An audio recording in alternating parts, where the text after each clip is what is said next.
All right, well, it is 1 o'clock and we'll go ahead and get started. This is the July 20th, 2021 meeting of the Landmark Preservation Commission. I'll call this meeting to order. Let's start with introductions of the commissioners. And since I'm blabbering away, I'll go ahead and get started. My name is Kelly Wemple. I'm an architect and I was nominated by the American Institute of Architects. Next up, we have George. Hi, I'm George Dennis. I was nominated by History Colorado, and last year our home was designated as a landmark. Thank you. And George, did anybody else think that connection was a little spotty? I don't know if, Jen, do we have any troubleshooting techniques for that? No. I honestly, I would recommend, George, that you just leave the meeting and join back in, use the link again. Sometimes the things don't work out the first time for some reason. So. Okay, we'll keep going with introductions for now. So Brad is not here. Next we have Erin. Hi, I'm Erin Hummel. I'm a landscape architect and I was nominated by nominated by the American Society of Landscape Architects. Thank you. Graham, you're on mute. Yep, I was going to say I am muted. I'm Graham Johnson. I'm a general contractor and preservation project manager nominated by the Denver Planning Board. Great. Julie. Hi, I'm Julie Johnson. I'm a historic preservation project manager nominated by the community at large. Gary. Hello, I'm Gary Petrie. I'm an architect and I was nominated by the Denver Planning Board. Anne. Hi, I'm Ann Wattenberg. I'm an architect nominated by the American Institute of Architects. Great. And Jen, can you introduce yourself? Yes, I'm Jen Capetto. I'm landmark preservation staff. Great. Thanks, everybody. So we don't have any meeting records on the agenda for approval today. We'll get the June 29th meeting record at the next meeting. So let's move into our general public comment period. So at the beginning of every landmark preservation meeting, we like to reserve some time for public comments. And this is not for any particular project that's on our agenda today, because there will be separate public comment periods for those, but this is for preservation matters in general. So if anybody's joined the meeting to give public comment at this time, please let us know. If you're joining by phone, you'll need to email landmark@denvergov.org with your name, number, phone number that is, and what project you'd like to speak on today, so we know when to unmute you. And if you're joining via computer, anytime we're asking about public comments, go ahead and use the hand raise function if you'd like to comment. Is there anybody? I don't see any hands raised, and there's no one joining us by phone right now, just for your information. Great. Oh, Nancy Lyons just raised her hand. Okay, great. Nancy, I'm clicking the allow to talk. You're welcome to unmute yourself when you are ready, and you'll have, what is it, 2 minutes? Yeah. Yes. Hi, do you hear me there? Yes. Yeah, you're a little faint. Am I? Sorry.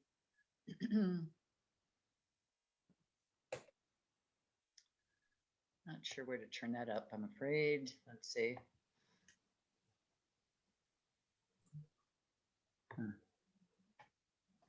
I think if you just speak up a little bit more, that would probably be sufficient.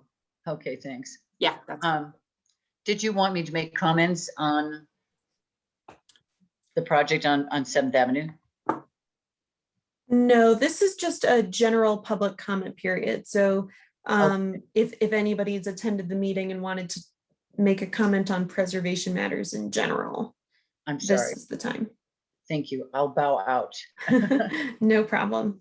Nice to see you all.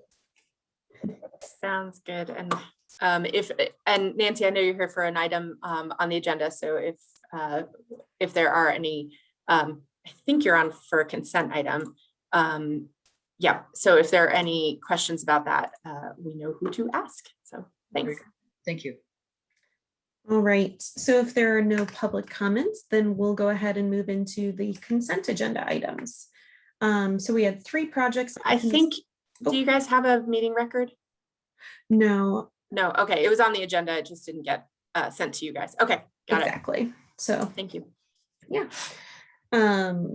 All right, so there are 3 projects on the consent agenda today. Are there any questions from commissioners or any projects that commissioners would like to pull off consent? And if not, who's going to make the motion? I can make the motion. Thanks, Anne. I move to approve the consent agenda item, the consent agenda, which consists of 3 items. 2021-COA-294, 1433 East 7th Avenue. 2021-COA-299, 1200 East 3rd Avenue, and 2021 COA-307, 441 Pearl Street. Thank you, Anne. Do we have a second? I'll second. Madam Chair, I'll second it. I think Graham beat you to it. Graham. Thanks, Graham. All right, then I will call for the vote. George? Thank you. Aaron? Aye. Graham? Aye. Julie? Aye. Gary? Aye. Anne? Aye. And Kelly? Aye. All right, so we have a unanimous vote and the motion passes. If you're on the call for one of our consent agenda projects, then your project has been approved and feel free to hop off the call unless you'd like to stick around for design review. So next up, as you can see on the screen, we are going to start the design review projects. The process is that I will announce the project, and then if any commissioners need to recuse themselves, they'll go ahead and mention that at that time. We'll start with a staff introduction of the project, and they'll provide their recommendation, after which we will have the applicants present, and you'll have up to 10 minutes to do so. And that's the only time period that we talk. We can't, you don't have extra time after public comments, so make sure to get everything in during those 10 minutes. After the applicant presentation, we will open it up for public comments, and then we'll move into deliberation and the commission will vote. So the first project on design review today is project number 2021-COA-300 at 1600 Colfax Avenue. And we've got Brittany presenting that. I was actually curious if the commission would allow me to present the 2 Colfax projects together and allow the applicant to do a combined presentation of up to 20 minutes and make 2 separate motions. I think that makes sense given the intertwined nature of them. Great. And I see a lot of nodding heads, so it sounds like a more efficient way to go about it for everybody. Because that's how I have the presentation. Perfect. All right, so then for everyone in attendance, we'll be reviewing 1600 Colfax Avenue and 1608 Colfax Avenue in one lump here. So 1600 and 1608 East Colfax Avenue are rehabilitation and total window replacement requests for the 2 historic mansions along Colfax Street that are integral to the infill development project at 1450 Franklin Street. They're right at the intersection of Colfax, Franklin, and Park Avenue, and within the Wyman Historic District. Both are contributing structures. Both structures were originally large mansions that show the development of the district as it transitioned from a residential neighborhood to a commercial neighborhood with the storefront additions. Here you can see the Sanborn maps showing the residential structures, and then the 1929 Sanborn map and photograph showing the first storefront that was added to these structures, and it was kind of in the middle and off to the side. And then slowly more storefronts were added, including the Streamline Modern storefront on 1600, and then later in the 50s, additional storefront on 1608 East Colfax Avenue. Here are the existing conditions for the buildings. So 1600 Colfax Avenue has been occupied more recently than 1608 East Colfax Avenue and is in a little bit better shape, but it does have the Streamline Modern addition to the front of the structure. Many of its windows are infilled and closed up, and the applicant is requesting to open up those windows, replace the storefront, reactivate that lobby space, which you can see will have that grand skylight that is pictured in this photograph here. And then 1608 East Colfax Avenue has not been as recently occupied and is actually on the city's vacant and derelict building list due to the deteriorated state it is in. And you can see in these photographs, it's in slightly worse shape. Both structures have been boarded by the applicant, and the applicant has been pursuing options on how to best redevelop these properties since they purchased them in 2017. And they actually did begin working with Landmark staff prior to their purchase date.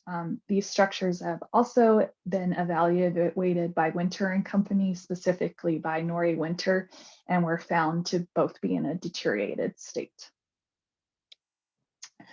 So the plan for these projects is to turn 1608 East Colfax back into a single family residence with the activated storefront along Colfax. And then 1600 East Colfax will be turned into mixed use with commercial spaces in the mansion and office spaces, and then activating the Streamline Modern storefront again. They will have a shared courtyard with 1450 Franklin Street, which you can see in this image here. Both the office in the historic mansion of 1600 East Colfax and the single family residence in 1608 East Colfax will be accessed from that shared courtyard space. So their doors will open onto that, and then the storefronts will have activation along Colfax Avenue. The courtyard space was reviewed as part of the development at 1450 Franklin Street, so we're not looking at the specifics of that today, but there will be a parking space for the single family residence at 1608 to the south of the property, which you can see in this plan here, and then some ramping and access up to that courtyard space. So for 1600 Colfax, they're requesting to replace the storefront on the Streamline Modern addition. I do have additional details on that specific request, so I won't spend a lot of time on this elevation, but they're also proposing to restore that railing that is existing on the top of the storefront, and which is accessible via door in the mansion.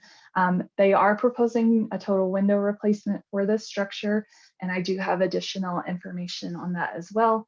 But they will also be replacing the mansion door that allows access to that rooftop deck. That wasn't an original opening on the mansion. However, it does show up in photographs where the Streamline Modern addition is attached. It does appear that this will be a full light door, which we do feel is appropriate. And then the applicant is also proposing to restore the glass block that is in the storefront at the bottom and just repair as necessary. So some minimal changes on the front facade of 1600. On the Franklin Street facade, the applicant is proposing to rebuild a chimney, which is currently missing, and the rebuild design will match the existing chimneys on the structure. So they'll just be basing that design off of the adjacent chimneys that are on the structure to rebuild that cap and crown. The applicant is proposing to remove a non-historic deck and patio from this structure, which you can see here in this photograph, and construct a new ADA accessible ramp that will have a metal railing that matches the railing design that was approved for 1450 Franklin Street. So it'll just be a smooth finished concrete and then a metal railing, which is a prominent material used on the redevelopment of 1450. Staff feel that the ADA ramp is in an appropriate location and does provide access to that new shared courtyard space. Again, total window replacement on all facades, but I have additional details later in the presentation on that request. Here on the rear facade, the applicant is proposing to remove the non-historic windows from the enclosed porch and install new windows in that opening. The window opening that you see here in this photograph will be replaced with infill that will match the adjacent materials and will be used as potential location for a sign eventually. And then also the applicant is proposing to replace that non-historic door with a new divided light door. So minimal changes on the rear facade. The applicant is proposing to only make modifications in areas that have already been modified. So we do find that that is an appropriate request.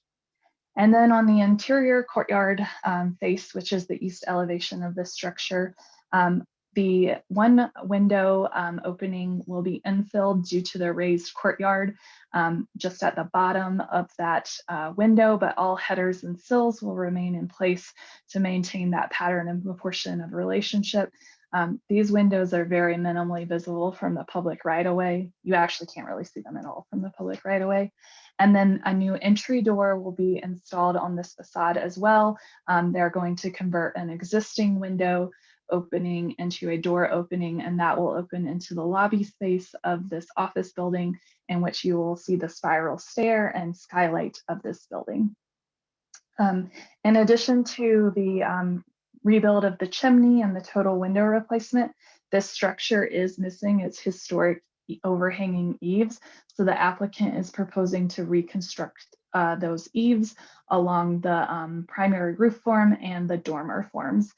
So this is what that eave reconstruction will look like. It's just a very simple soffit design, similar to very other soffits within the neighborhood.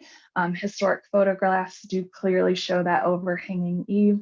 And due to the missing overhanging eave on the dormers, it's called deterioration on the wood shingles for the dormers. So that applicant is also proposing to reclap the dormers with new wood shingles to match the existing once that eave is rebuilt.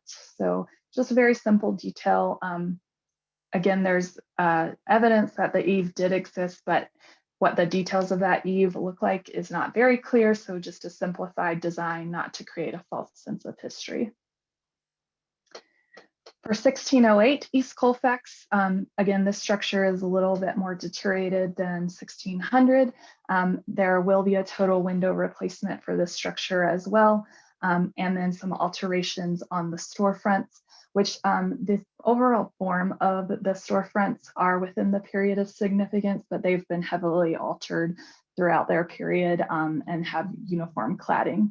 So the earliest storefront structure, which is kind of in the middle of the two buildings, and you can see on the right of 1608 East Colfax, that will have its entry recessed at an angle to provide ADA accessibility, which it is currently not. However, the overall window patterns and proportionings will not change. And then the applicant is just proposing a simple storefront replacement. The most left storefront panel will actually not be glazing. It will be a metal panel, as there will be a fire room behind that area of the storefront. So there will be a metal panel in that leftmost storefront glazing system. The applicant is also proposing a new metal parapet screen for the storefront. It will align with the parapet height of the middle storefront building. All the mechanical systems are already located on the rooftop of this building, and this will just provide some screening for those mechanical units that are already existing and will be replaced as part of this project scope. The applicant is also proposing to replace the deteriorated shingles in the gable face. This is the primary gable face that you can see photographed here. Some of those shingles have already been replaced. That black area is actually asphalt shingles, and then down below is wood shingles. The applicant is proposing to replace entirely with wood shingles, but we as staff would recommend that only those deteriorated shingles that need to be replaced as opposed to a whole scale. But again, they do look like they're in very rough shape, so it may need to be a whole scale replacement, but if any of the original ones can be saved, we would recommend that. So on the alley elevation, the applicant is going to demolish a portion of the storefront that wraps around to the corner. And that portion of the storefront is non-historic. If you visit the site, you can see a clear seam between the original storefront addition to the front and this side addition. So that's what's in the photograph there, is you can see that seam between those two. So just that back portion of the storefront will be demolished, and that will re-expose the mansion facade, and those window openings will be restored on this facade. The roof, as you can see in this photograph, does maintain its eaves, but they're severely deteriorated. So the applicant is going to also need to rebuild these roof eaves for this structure as well. On the rear facade, some additional demolition will occur. The applicant is proposing to demolish the rear porch. This is an original element, however, it's been heavily altered throughout its use and time period. It has a CMU block foundation. There are infill on this. So really staff feel that the only element that is original is the porch. We don't find that the porch roof. We don't find that this is a particularly character defining feature of this mansion. It's at the rear, and the commission has allowed for the demolition of these small rear porches in the past. The fire escape will also be removed, and then the structure below the fire escape, which this photograph is somewhat cutting that off. And then again, replacement of the shingles and the dormers. This dormer looked severely deteriorated with the shingles in this dormer, which you can somewhat see in this photograph here. And again, total window replacement. This structure is also missing several of its windows that have been boarded and filled as well. And then on the interior courtyard facade, a non-historic addition will be removed. You can see that addition here, and that will maintain the storefront along Colfax, but allow additional mansion facade to be exposed and allow for that new entry into the mansion to be installed off the courtyard, which you can see here. That new entrance door will be a divided light door, matching that of the divided light doors that are proposed for the other property as well. This facade has very limited visibility from the public right away, but the applicant is also proposing to replace the shingles in this dormer here. And here you can see more of that fire escape that is proposed for demolition, and just some of those cleanups of some additions that have been added to the structure over time that are not contributing to the overall history of this property or character defining features of this property. So in terms of the storefront replacement, the Streamline modern storefront is original, however, it's severely deteriorated. So it does need a total replacement. And here are some photographs showing that severe deterioration. Here is the existing and proposed storefront. So the new storefront will match that of the existing storefront design. The proposed storefront will be a simulated divided light storefront with a 7/8" mullion to match the historic front storefront.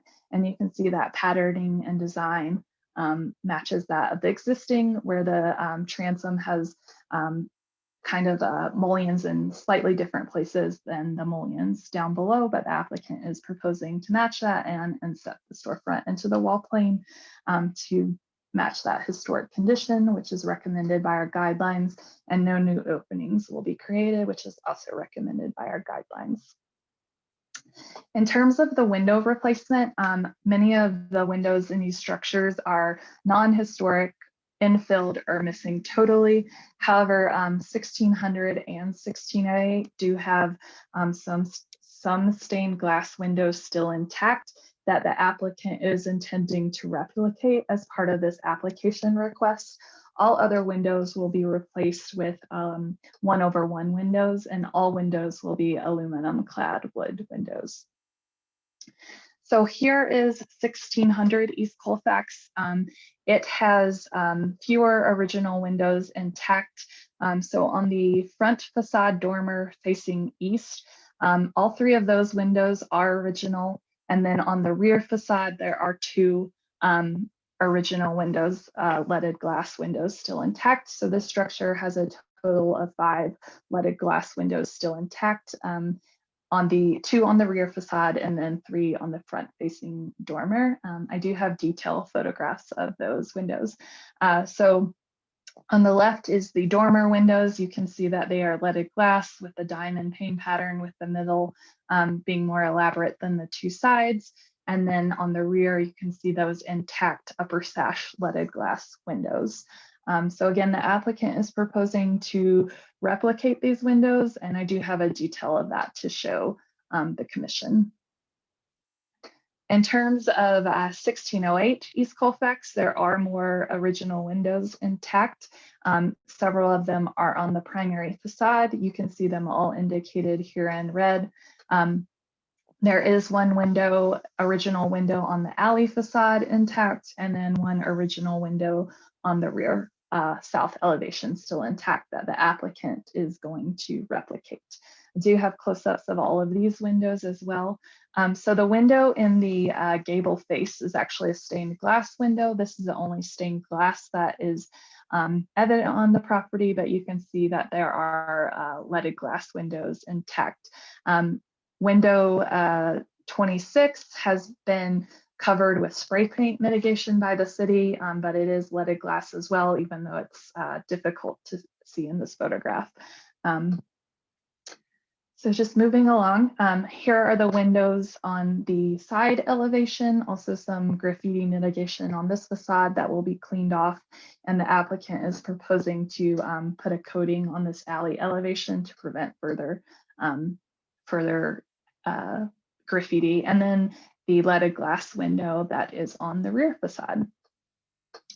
So what the applicant is intending to do is, because of the deteriorated state and some of these leaded glass are totally missing some leading and pieces, the applicant is working with Scottish windows to replicate the existing stained glass, and they will insert them into the glazing for the upper sash. And this is a similar application to what was done at 1560 Ray Street that was reviewed and approved by the commission. So here you can see that profile of how that insert will work in relationship to the new window. So where they can, they're going to re-lead the windows.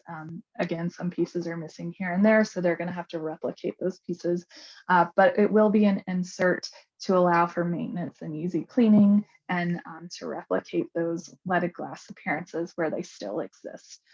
Again, all other windows will just be a simple 1/1 window or a fixed window to replicate existing conditions, and to not create a false sense of history or conjecture where we don't know if stained glass was evident.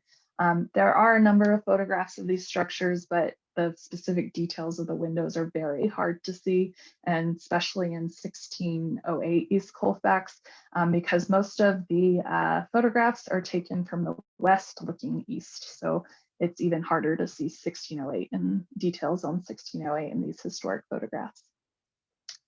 So here I just have some renderings of the proposed project scope showing the changes that will occur. The applicant is doing a number of things that are also outside of the commission's purview. That includes repointing of the masonry joints, repainting of the structures, paint removal on 1608 East Colfax. So it will be a full rehabilitation of these structures. Any signage that you see in this package will need to be reviewed at a later date, but it appears that they're pulling their name inspiration from Stanley Furs, which was one of the historic businesses in the Streamline modern building. So you can see that recessed storefront, that new metal screening for the rooftop mechanical units, and then that glazing piece at the left on 1608, that will be a metal panel instead of storefront.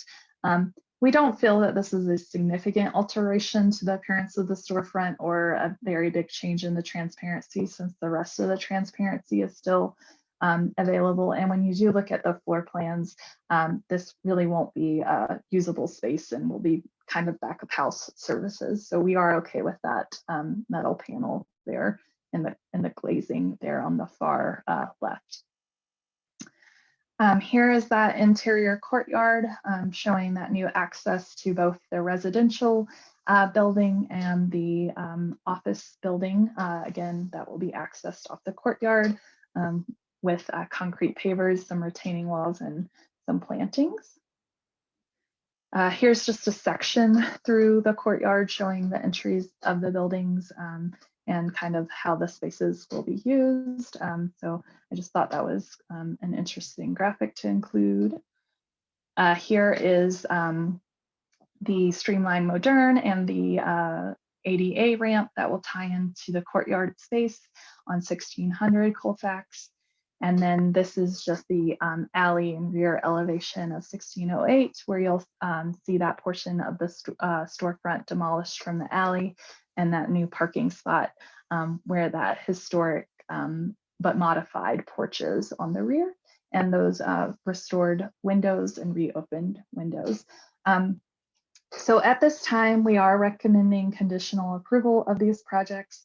And they do have very similar conditions, but they are slightly different. So I am going to first go over the conditions for 1600 Colfax, and then I will go over the conditions for 1608.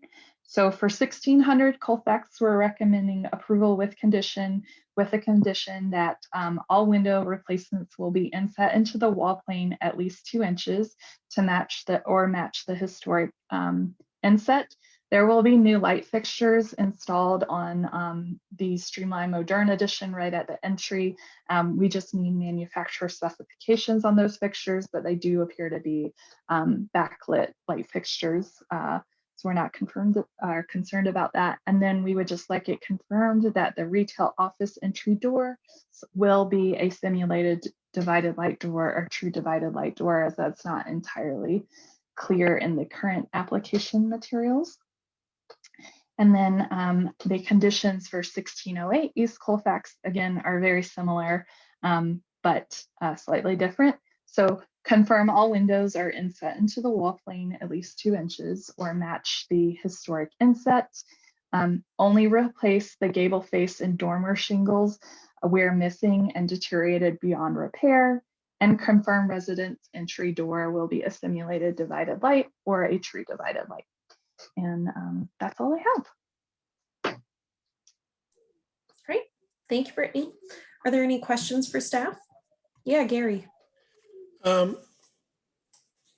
Brittany, you used the word replicate a number of times when referring to existing stained or leaded glass windows.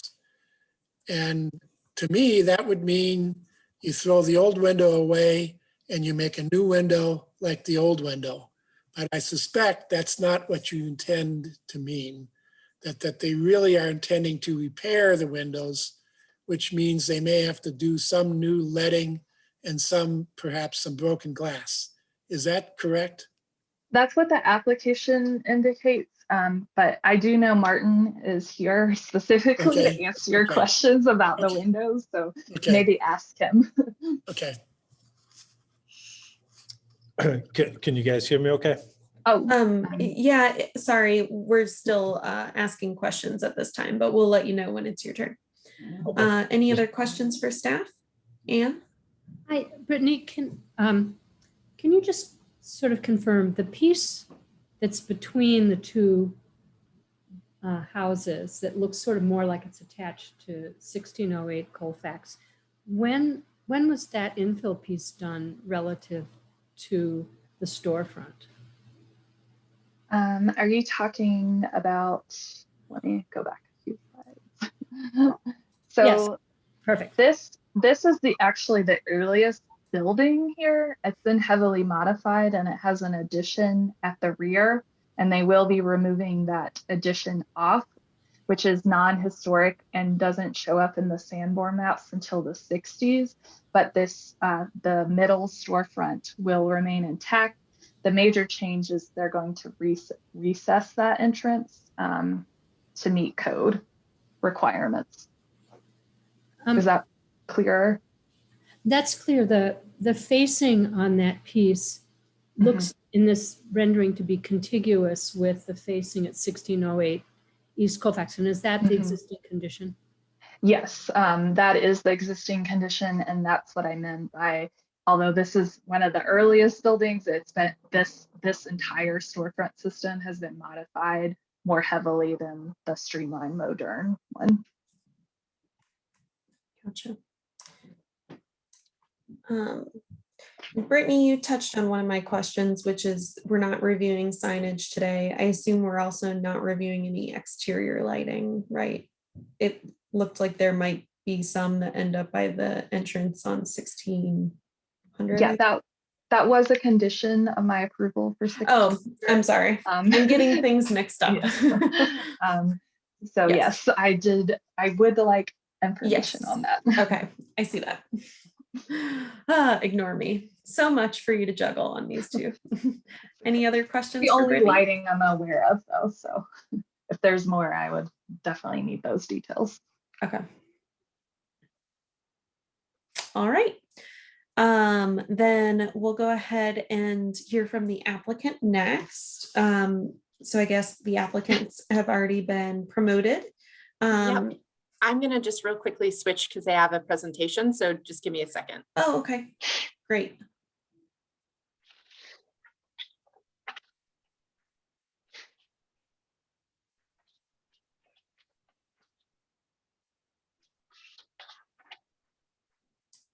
Okay, so we've got your presentation up.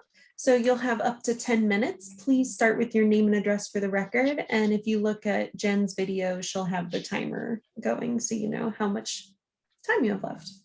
Great. My name is Caitlin Lucas. I am an architect with Shears Adkins Rockmore Architects and the architect for this portion of the project. I live at 4126 Clayton Street in Denver. Thank you, Brittany. First and foremost, that was an amazing presentation. You covered, I think, a lot of what we were hoping to cover. And I just want to reiterate from Brittany's summary that a real focus of this project and all of these buildings is to embrace and tell that transitional history of the transition from East Colfax from a boulevard of mansions to this commercial corridor. And through this, we hope that the project can act in stewardship and inject a renewed sense of vitality to the block and allow, another century of history to unwind in this location. And really hit on the fact that this project's very connected to and integral to the 1450 infill project that you all have reviewed several times and approved, and that some of the key elements are those access points in the courtyard that work along with that courtyard that has been reviewed. Do I have control of this, or can we go to the next slide? Brittany showed this as well, so just hitting on sort of that integration again of the two projects, well, I guess the three projects, depending on how you look at it, but we really as an office and as a client view it as one integral project, so much so that the client developer intends to use the office space as their future office space once the project is complete. Can we go to the next slide, please? Brittany showed a lot of these photos as well. In 1600, the majority of the windows have been infilled, as you can see in the mansion on the front here. There are either with solid block or with non-contributing, non-historic windows that have been degraded. Can we go to the next slide, please? You can see the chimneys and masonry are in disrepair and need some repointing and repainting. And the few historic windows that Brittany mentioned are in significant disrepair and severely damaged, and have honestly, the letting has outlived its lifespan and needs to be replaced and reconstructed. Can you go to the next slide? You can see more of those windows here that Brittany mentioned, and that entry on the bottom right photo that's highlighted is a previous window that has since been infilled and it's solid with an AC unit. And that's what we intend to turn into the primary entry to the main lobby. Can you, sure. So given the lack of the unlimited historic pictorial evidence, along with the lack of any sort of remaining historic building elements, we're hoping to redefine some of the character defining features in a simple way without creating a false sense of history. So Brittany mentioned most of these, but basic repairs to masonry, such as repointing and rebuilding where necessary for some structural integrity issues, and repainting of the mansion and the Streamline modern addition on the front. We also, we plan to replace all of the infilled windows that we don't have any historic evidence of with that simple aluminum clad wood window that replicates the size and profiling of the predominant window in the space that we have evidence of. And that will be a Quaker manufacturer Brighton series window. Beyond that, we're also planning to do the simple restoration of the eaves to both restore that character defining feature, as well as improve the weather resistance of the building that has been removed and led to some of this increasing damage. Can you go to the next slide? You can see some of these photos again, these renderings again that Brittany shared. And the next, please. This is again, Brittany showed this as well too. Just reiterating how important the courtyard and the interface between these buildings are to the overall project scope. Continue. The simple rebuilding of the eaves. Next, please. And then, as Brittany mentioned, the rebuilding of the and replacement of the storefront at the 1600 frontage to match what is there, but with a new insulated glazed unit that will give new life to this space, but also allow for an increased energy efficiency and acoustic performance, which is really important. This section of Colfax is really loud, and we want that future retail space to be as inviting as possible. Next, please. You can see Brittany shared this as well. Go to the next one. And then the photos here that show the existing leading. And then I think there might be one more, or yep, this detail again. The Martin, who can answer any questions, has let us know that even those windows that still have what seems to be fully intact leading, the leading is in fact failing. It has just reached its lifespan of about 100 years at this point. And so he and his team will be able to remove it and perform a restoration process. They'll use the glazing units there, re-lead it, and replace it in a sash that will be inserted into the exterior side of the window pocket in the Quaker Brighton series window. Next. And this is just some cut sheets for those windows that I believe you've seen before. Next, please. And so I think we really want to iterate that the overall success of this project on the corner is dependent, and the 1450 project as well that you can see behind in this rendering is dependent on our ability to really quickly start work and be able to move forward. The buildings are deteriorating at a rapid pace at this point, and in no help to vandals, and then the city's own graffiti repair team is painting over some of these elements. So we want to be able to replace remove and begin the restoration process of the leaded glass as soon as possible. And I guess if we go to the 1608, we can jump through a few more photos. And then I know Brittany has shared most of these as well. If you could just skip through a few. Thank you. You can see some of the windows here again. If we could just go to the one that shows some of the enlarged windows, that would be great. Yeah, this one.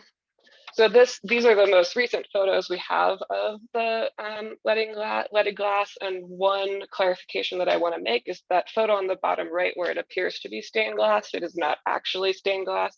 Someone has painted it from the interior. And so during the restoration process, that paint will be removed, but the historic glass will be reused and re-leaded into its configuration. So with all of this, I know Martin is on the line as well with Scottish stained glass, and will be able to answer any questions. But as a team, we respectfully ask the commission to approve this restoration project and the window replacement as is. And we'll look forward to continuing to work with staff to meet those conditions. So we'll gladly take any questions. Great, thank you. All right, commissioners, any questions for the applicant team? Kelly, I think I'd echo Gary's question. I'd love to hear a little bit more about the sash insert. This is a new type of window, but also the process, the restoration versus a recreation or a replica. So if the applicants could speak to that, I'd love to hear about it also. Yeah, I'll let Martin take that. He's the expert for sure. Okay, so so there are two kind of elements to this. There's the window frames and then there's the leaded glass. If we look at the window frames, first of all, the window frames, the wooden sashes have deteriorated beyond any kind of restoration or repair. Water has gotten in and swollen inside the wood and has warped all the wood, and there's no way to reverse that. So the wooden window frames will have to be replaced with something, as Caitlin outlined. And I'm guessing the appearance will be very similar to what it is right now. For the leaded glass, most of the glass is not broken and all of the non-broken pieces will be reused. So only the broken pieces will be replaced. And those are what we call a restoration glass. It's an old type of glass. It was made before the float glass method of making glass was created. So when you look at the glass, you see certain distortions in the glass, which is a really nice feature of old glass. So any of the pieces that do have to be replaced will be replaced with a glass that's manufactured using that original method of manufacture. So basically the glass will, I think 95% of the glass is intact in these windows, and that will all be reused. The other element to the leaded glass is the lead itself, and that's the lines, the dark lines that you see in between the pieces of glass. The lead has a lifespan of about 100 years, and these windows are about 100 years old. So the lead has all oxidized, it's cracked, it's not in a usable condition. So when the leaded glass is removed, it's all taken apart, it's all cleaned, and then it's just rebuilt using new lead, but with the existing glass. So that's basically the method in a historic restoration. And then when it's installed back into the new window frames, it'll be installed on the outside of the building, and any insulating glass will be installed on the inside of the building. So from the outside, it will have the appearance that the leaded glass is the only glass that's in these windows.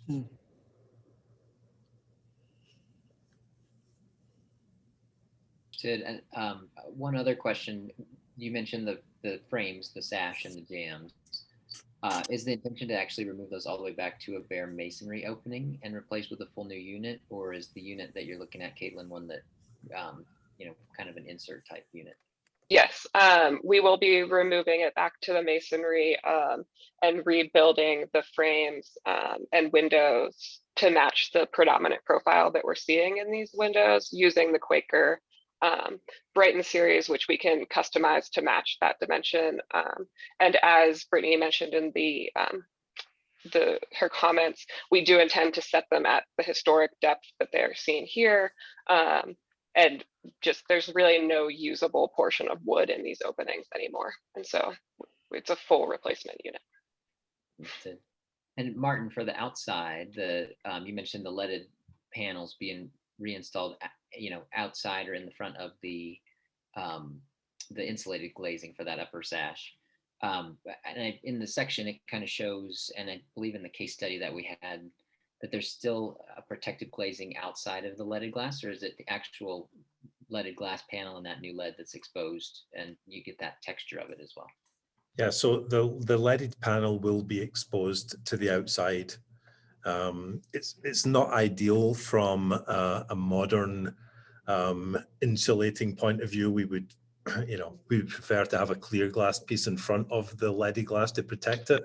But from a historic point of view, that's the way it was done previously. So basically, that's the way we would do it, is to make sure that the lead is exposed to the outside. Understood. How do you attach or marry those two, your restored panel and the new window together? So there'll be a glazing pocket for the new frame, which will be something like 7/8 to 1 inch wide from outside to inside. And there'll be a stop, probably a wooden stop on the inside of the framing.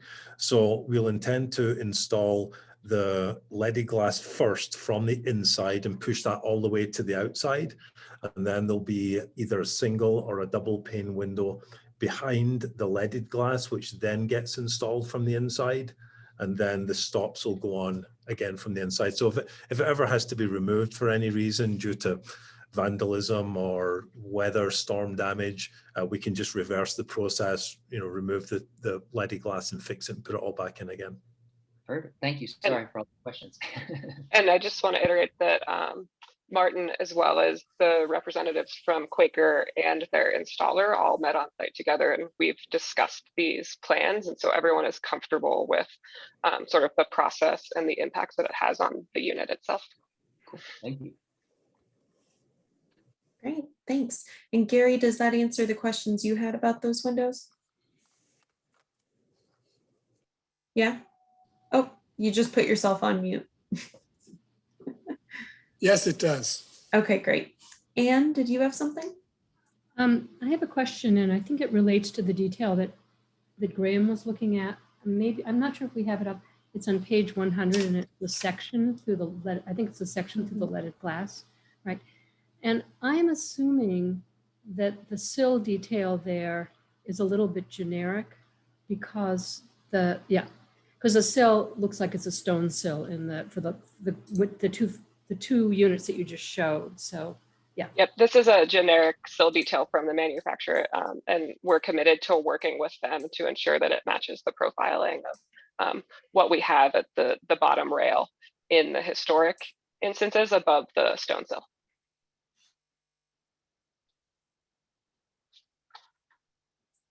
Great. Any other questions?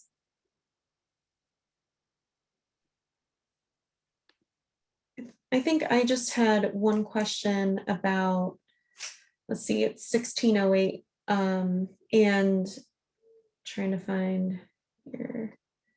That one panel of the storefront that's being infilled with metal panel.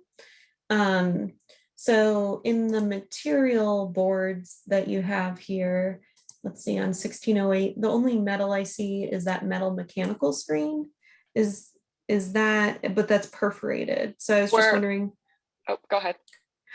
I think you know where I'm going with that. So is that what's being used in that panel? We're intending to use the same finish, so a powder coated painted finish that will have sort of that rusted color, but without using actual weathering steel, but just not in a perforated. Great, and that was my follow-up question, whether it was weathering steel or not, because I saw that it said powder coated, but the images very much look weathered. Painted. Yeah. Okay. Any last questions? All right. Thank you so much for your time. Okay, let's open it up for public comments then. Is there anyone on the line who would like to make a public comment on this project? Remember to use the hand raise button if you do. Is there anyone on the phone, Jen? There is one person on the phone now. Okay, so if you're joining us by phone and you would like to make a public comment on any project today, please go ahead and email landmark@denvergov.org.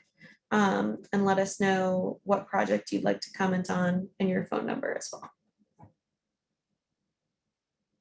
I see no hands raised, and it's, I don't see any emails, and no one is at the web building. Thank you, Kara.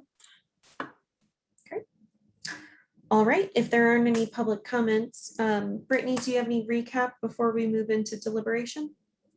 I don't. All right, let's move into deliberation then. And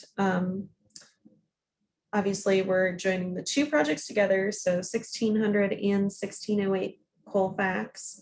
Maybe let's start with 1600 Colfax. Were there any, what did everybody think?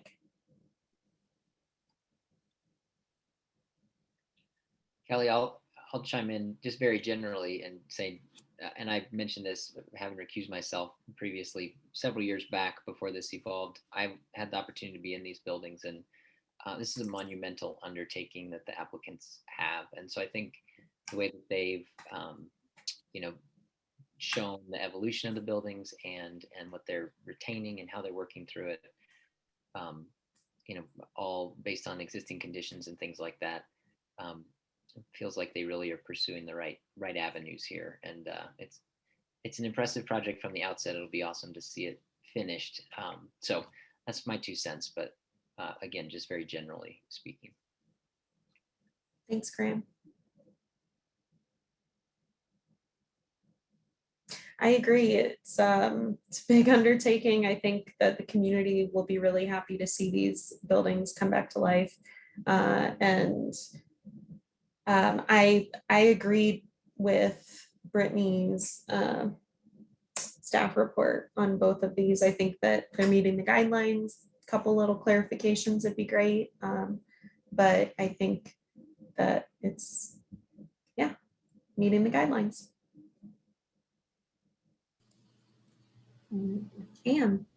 I agree with both of you. And I just also really want to compliment the applicant, because this part of Colfax, the story is so confusing, especially for those of us who didn't grow up in Denver. And I think they've really made the story of what happened really legible.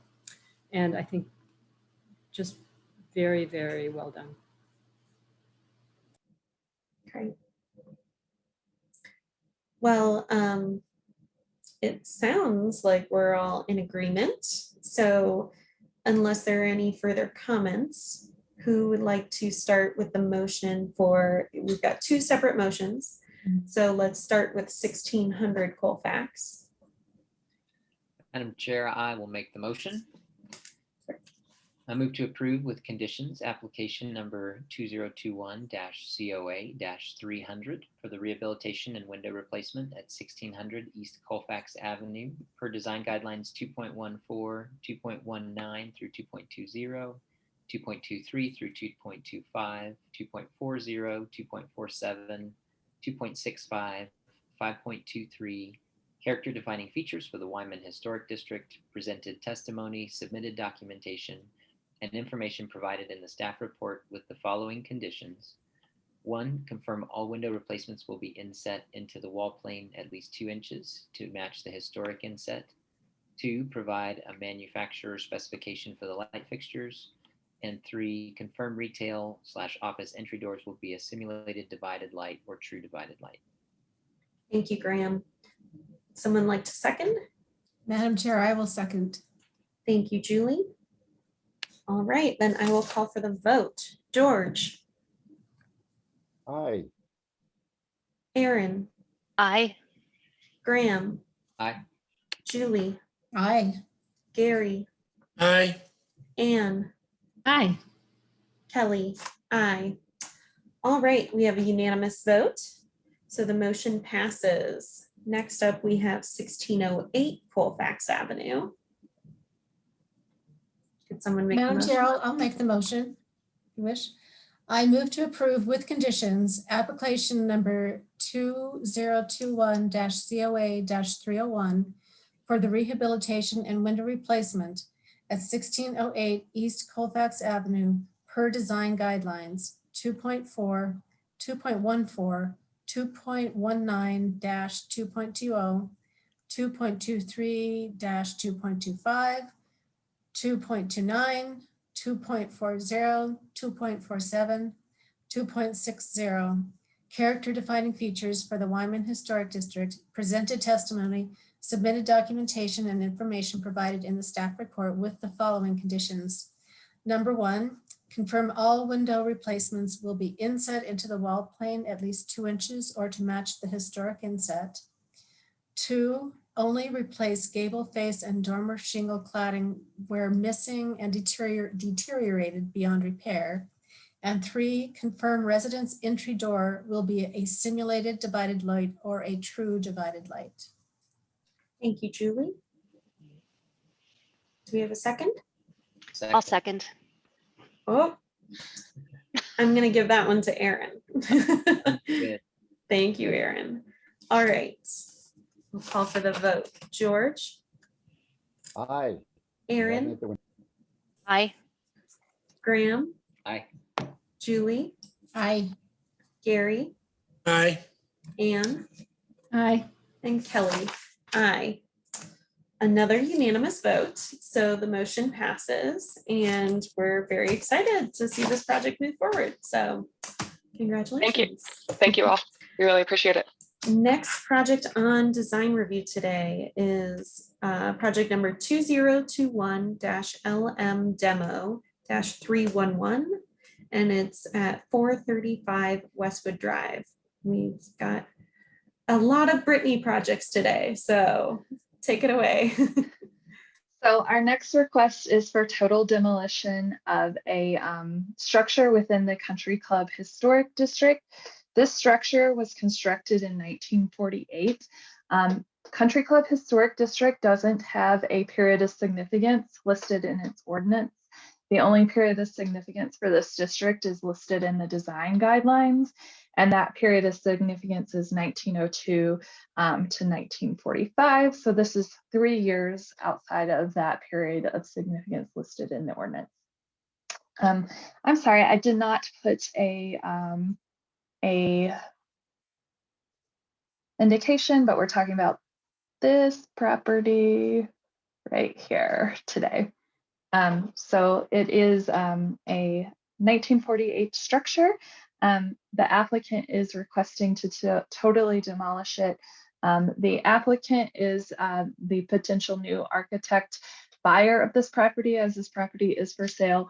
However, the existing owner is aware of the request to demolish the structure and has written a letter to the commission regarding that request.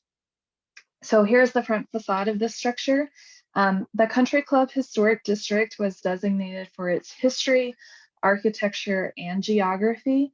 435 Westwood Drive is a 1.5 story colonial revival style structure with a large addition on the southeast side of the site, which is here on the left in this photograph. That is a garage addition that is not original to the structure.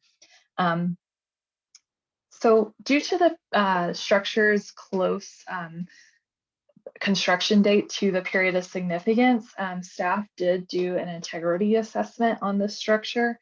And we found that the structure does have integrity and, lacks integrity in setting, design, workmanship, and feeling as is associated specifically with the designation criteria for the Country Club Historic District.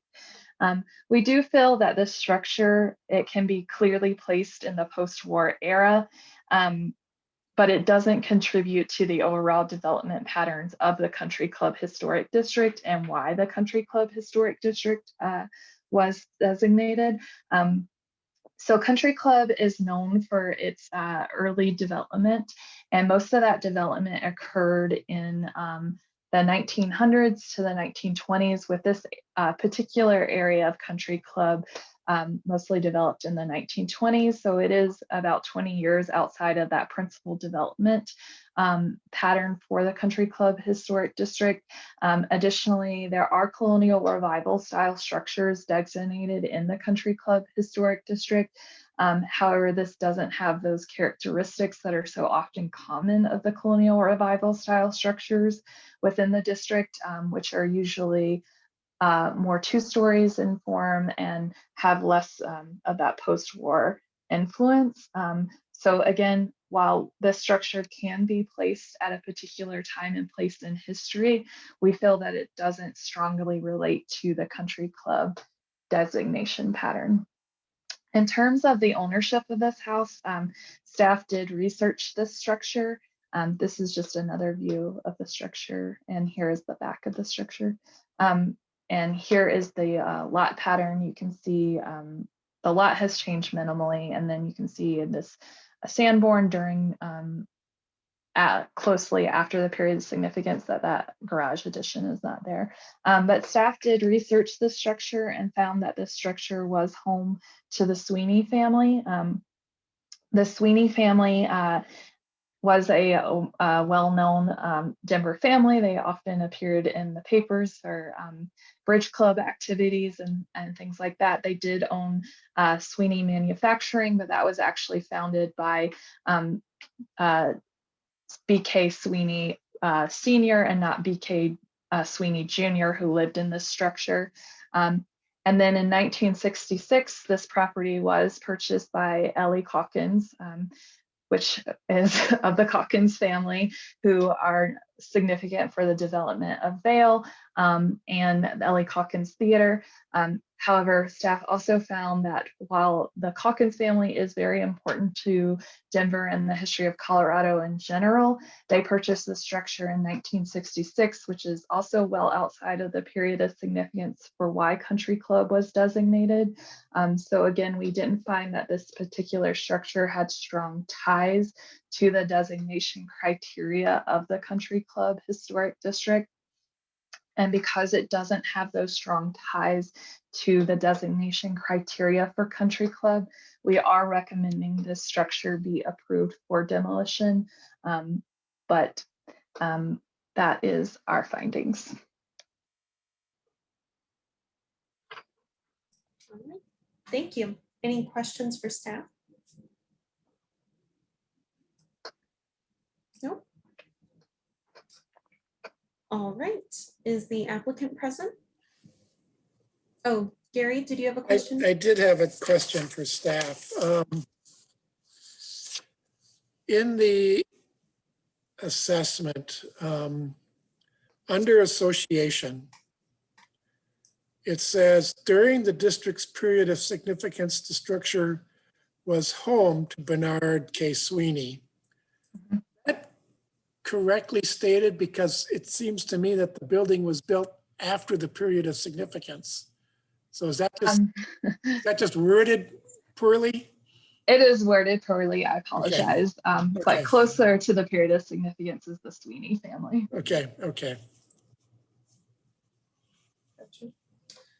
All right. And I believe the applicant has been. Oh yeah, George, you have a question?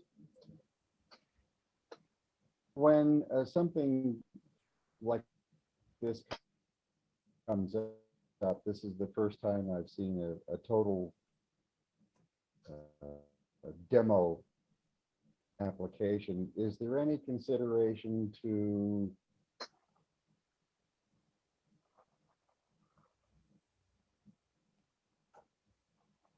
I think you froze, George. We're not hearing you. of debris to a landfill and maybe about a half a ton of Hey, George. inhalable area? Does anyone consider environmental impacts on program?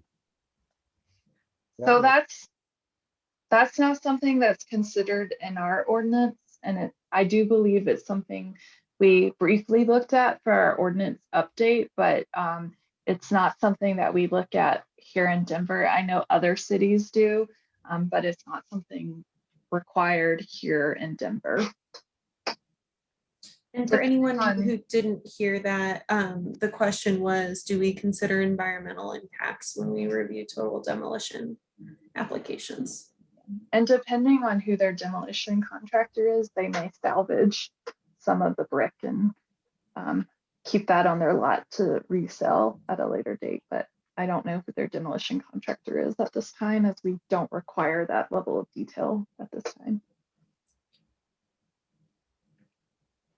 All right. I believe Kristen Park is here to present on this project. So if you could start with your name and address for the record, you'll have up to 10 minutes. Hi, this is Kristen Park, 4111 East 18th Avenue, Denver. Thank you, Brittany, once again for being very thorough. So I'm just going to make this quick. As Brittany mentioned, this building is outside the time of significance for the neighborhood. And Mrs. Ellie Calkins understands she's selling this to my client, the Coughlins and their family. They have 3 children. And she understands that they desire to take the structure down, and she's quite happy about, not happy, but she wrote a letter in, oh my gosh, I just lost my words. I'm sorry. Can I start over there? That she wrote a letter stating that she would be okay with taking down the structure. And we look forward to working with staff and developing a house that is a home to the Coughlins, and that is, in the words of Hugh Newell Jacobson, a design and a house that is polite to her neighbor and never shouts. Regarding the salvaging, we have demo crews that literally, if anything is of value, it gets reused. There's salvage companies that take everything that can be resold and reused. So thank you very much. Thank you. Are there any other questions for the applicant? Nope. Okay. Thank you for your time. Are there any public comments for this project? Please use the hand raise button. Sorry, I am trying to get to the right slide. There we go. I do not see any hands raised at all. So no. All right. Except Kristen. Kristen, do you want to lower your hand real fast? Oh, sorry. Yeah. No, it's all good. Thanks. Okay. If there aren't any public comments, then we'll go ahead and move into deliberation. What was everybody's thoughts?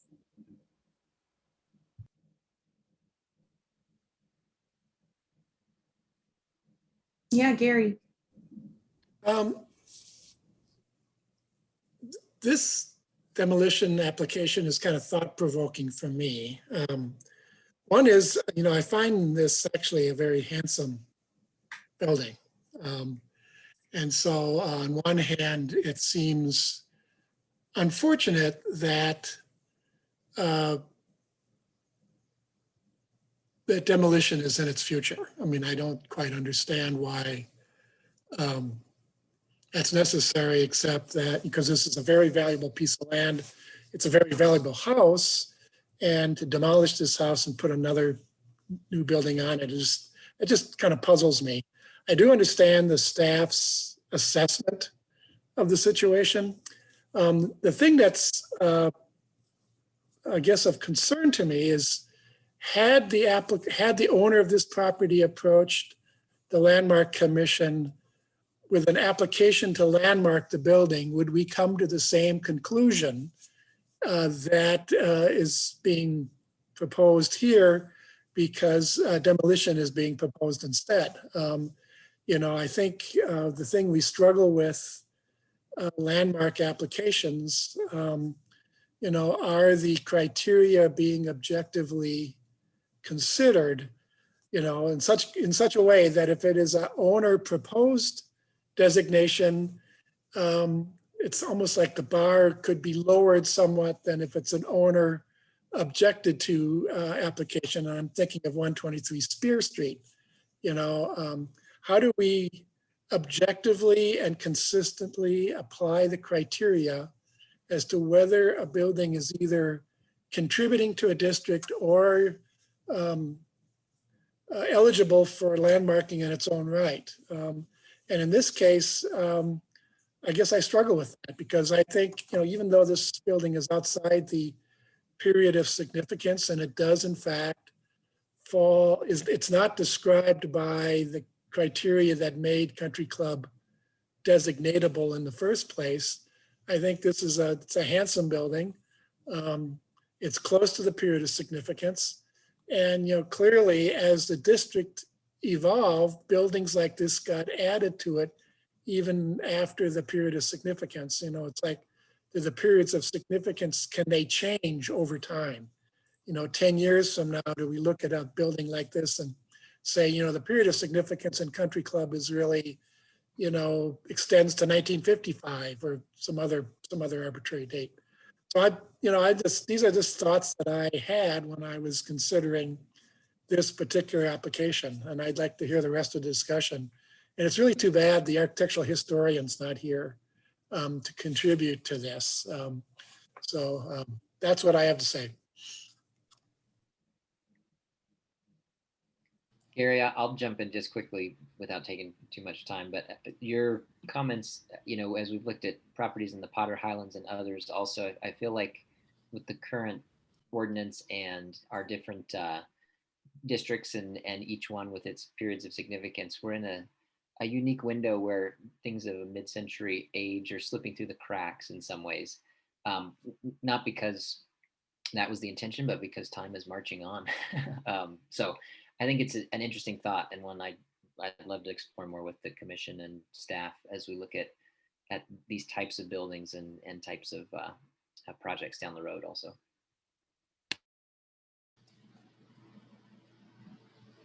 Yeah, Anne.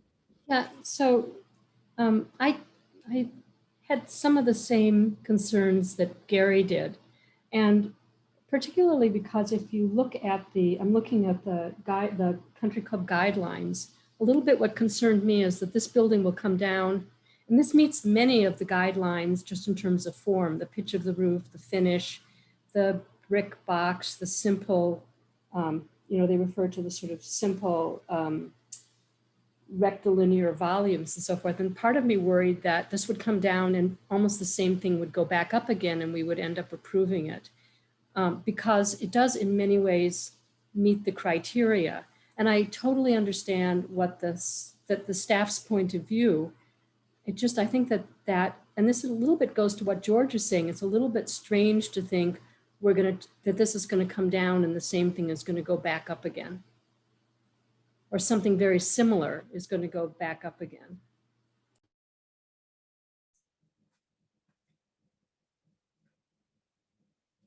Yeah, I hear where everyone's coming from. I agree that it's an attractive building, but I think the conversation is whether it's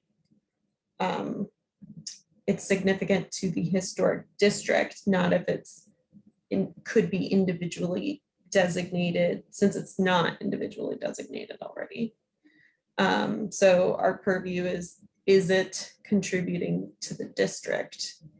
And so in that regard, I think that the staff brief does explain that it was built after, even though it was soon after the period of significance, it was after the period of significance, and it doesn't reflect what the district was designated for.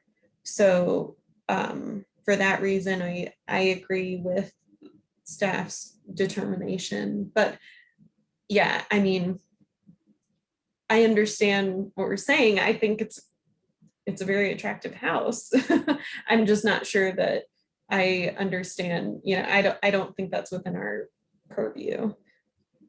Kelly, I agree with you on that. I agree with the sentiment of what we've talked about. I think we're maybe talking about a horizon that we're seeing coming in our current purview here. And I think by the letter of that purview right now, being outside of the period and other things that I agree with your technical and with staff's technical analysis also. And I just want to add in that I know this has come up a couple times in the past, and it's I keep a running list of things that the commission, when we have a retreat, that we should have a conversation about, and periods of significance and has been one of those things that's been on the list. So just putting that out there. Thanks, Jen. Yeah, Gary. To add to what, Jennifer just said, Something Country Club is going to be improving. one of the things that I, as it relates to this property and perhaps other properties, is the whole conversation about whether the workmanship of the property whether it's part of the contribution to making it eligible for designation or not. And it seems that the way it's written is that it has to have notable elements of workmanship.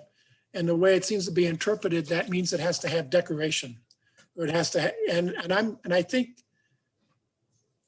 good workmanship can be expressed with simplicity as well as it can be done with decorative elements. And I think as I see this particular property, I would say that, workmanship was certainly an element. It just doesn't demonstrate itself in terms of strong stylistic elements that are added to the basic structure.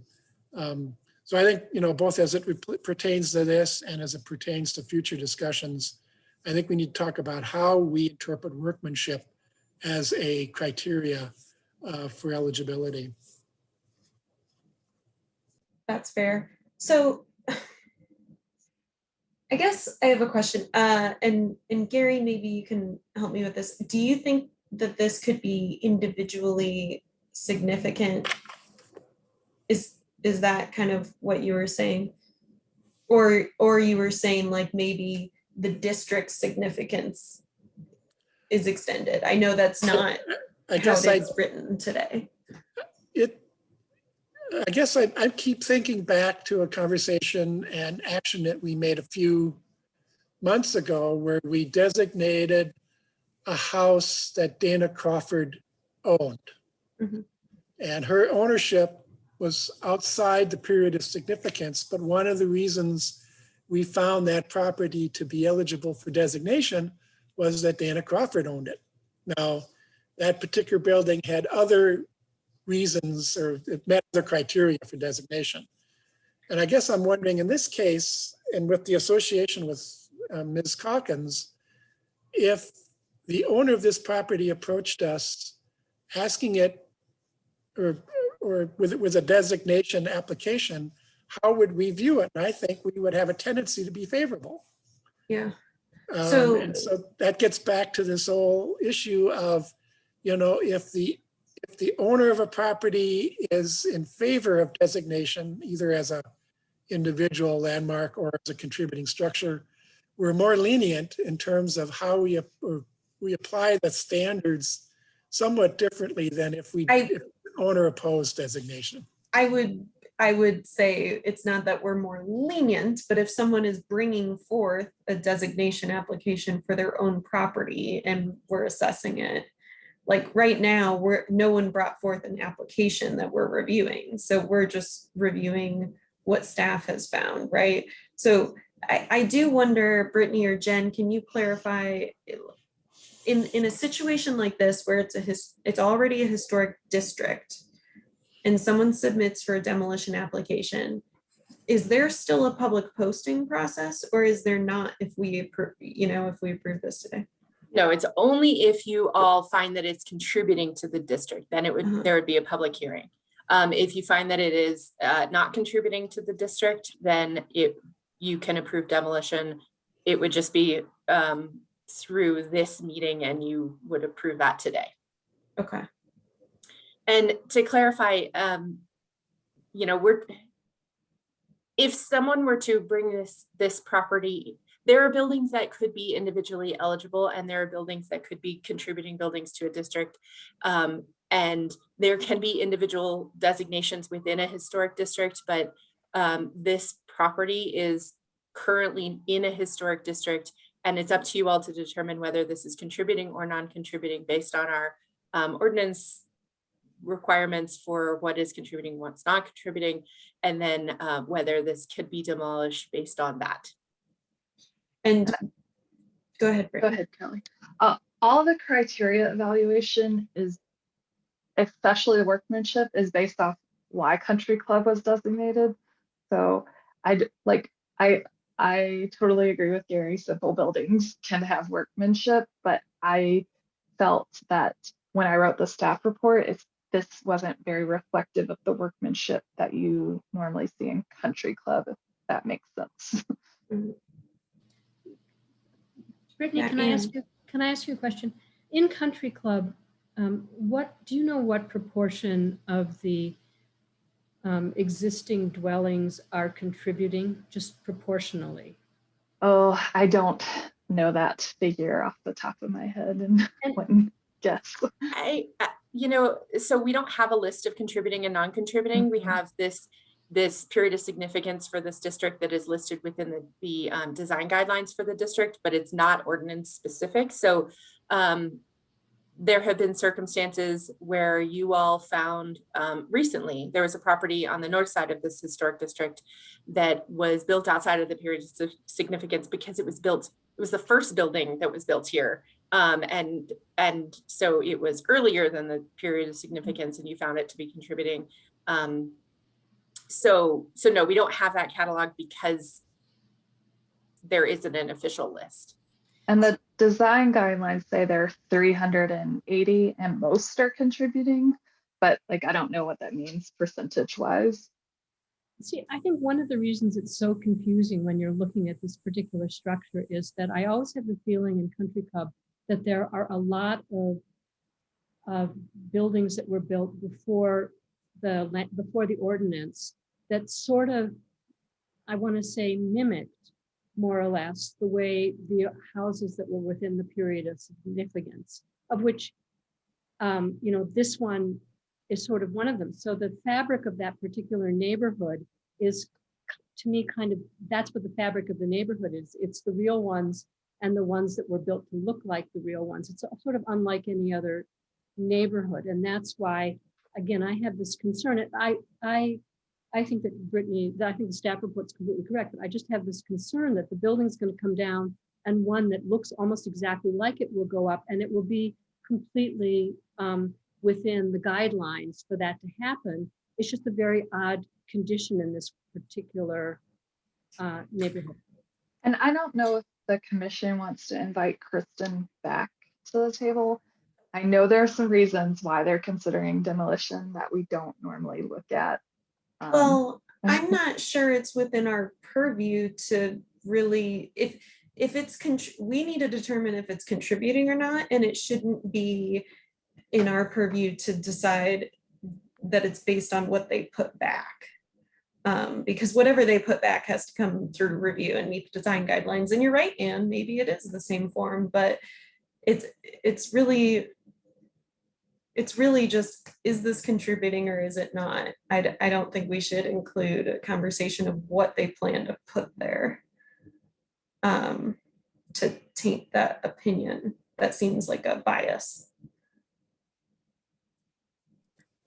Now, sorry, Gary, real quick, George, I think you tried to say something earlier, but we're having some problems with your audio. So I just wanted to make sure, I don't know if you can hear okay, or if you'd like to make a comment. And I don't think you've tried to jump off and rejoin. Saying that. Yeah, we're not getting that.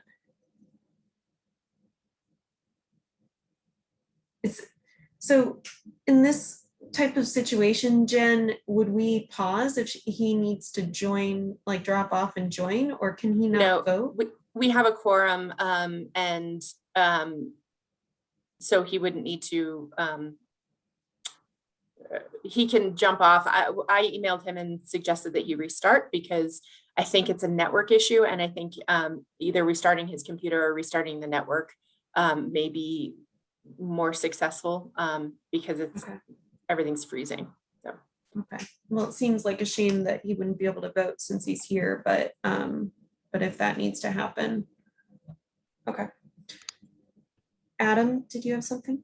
Yeah, Adam Hernandez, Assistant City Attorney. If you would like, you can take a recess right now to try to give George some time to reconnect. Conversely, I think if there was a way, and Jen, I may be looking to you, if George could watch and maybe call in on a phone, but we're kind of stuck with our technology the way it is.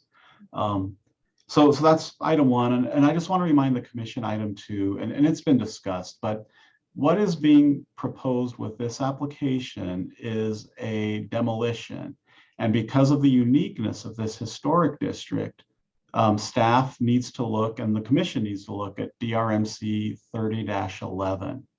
And so what 30-11 subsection 1 talks about this specific case, when the commission will determine when something is contributing or non-contributing. And so subsection 1 has basically two requirements. It says in determining whether a structure or feature is contributing or non-contributing, the commission shall determine whether the structure or feature retains integrity. So that's one.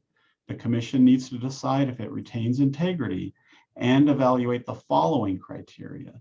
There's three subsections of that. So if whatever apply, you should be evaluating. Subsection 1, obviously this is not listed in the designation ordinance, so that doesn't apply. Subsection B, whether the structure was constructed within the period of significance, that does not apply, correct? It was built outside. And so the commission would need to look at number C, whether the structure contributes to the significance for which the district was designated. So in this specific case, it's up to the commission. It is your decision to determine whether this structure retains integrity and whether this structure contributes to the significance for the district for which it was designated. So those are the two items you're analyzing right now. Staff has come up with their recommendation based on their analysis, but this is the commission's analysis.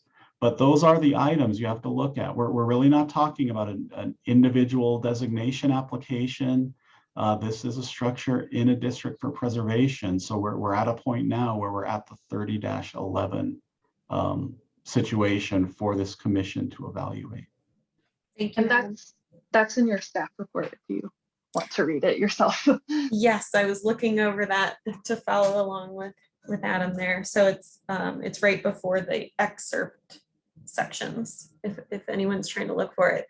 So so let's take a step back, and that's good advice, Adam. So let's just look at those.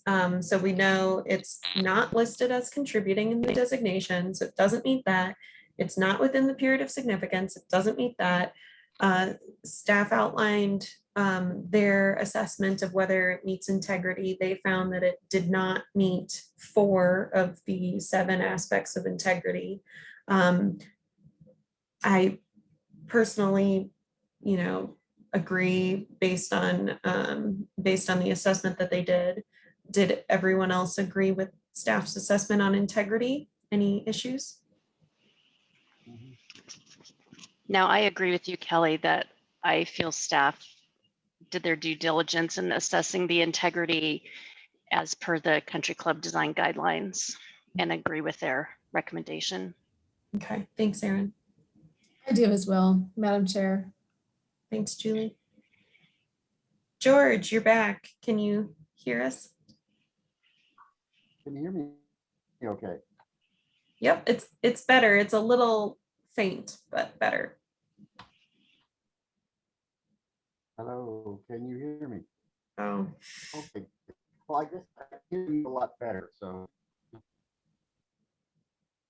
It's still kind of going in and out, but we caught a bit of that. All right. Just placed in a kind of, it's a tough call, which might say that the guidelines, whether it's about environmental conditions on a demolition or something like that, the guidelines might need some work, but at the present day, in the present issue, and with what's being considered, I think we're pretty well tied up in taking it as staff has presented it. Unfortunately, but I think that's how it goes. Gotcha. Yeah. Okay, thanks, George. So I think we've heard from George, Aaron, Julie, Graham, that are all in agreement with staff report. And Gary, do you agree? And yes. Gary, do you agree, despite the fact that it is a very handsome home? Yes, after reading the ordinance clauses, I don't think that unless the owner was actually putting forth a request to have the property designated, we would have trouble doing it without that. All right.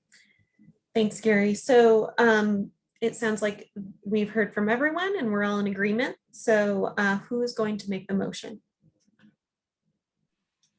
I can make the motion, Madam Chair. Thanks, Graham. I move to conditionally approve application 2021-LM Demo-311 for the total demolition of 435 Westwood Drive, with the condition that the replacement structure be approved by the Landmark Preservation Commission prior to the issuance of the demolition approval, as per section 30-6 of chapter 30 of the Denver Revised Municipal Code. Presented testimony, submitted documentation, and information provided in the staff report. Thank you, Graham. Do we have a second? I'll second. Thanks, Aaron. And before I call for the vote, I do have a quick question for Jen or Adam. Since George has had some connection issues and I think fell off for a minute while reconnecting, or can he vote, or? That's a question for Adam. Yeah, really, that's up to George. If he feels that he has enough information based on what he has reviewed and what he's looked at in the staff report and what he has heard here, then he's totally allowed. But really, a decision up to George. Then George, I'll call for your vote, and if you don't feel you have enough information, you can abstain, since you had some connection problems. Okay. All right, so then I'll call for the vote. And George, you're first.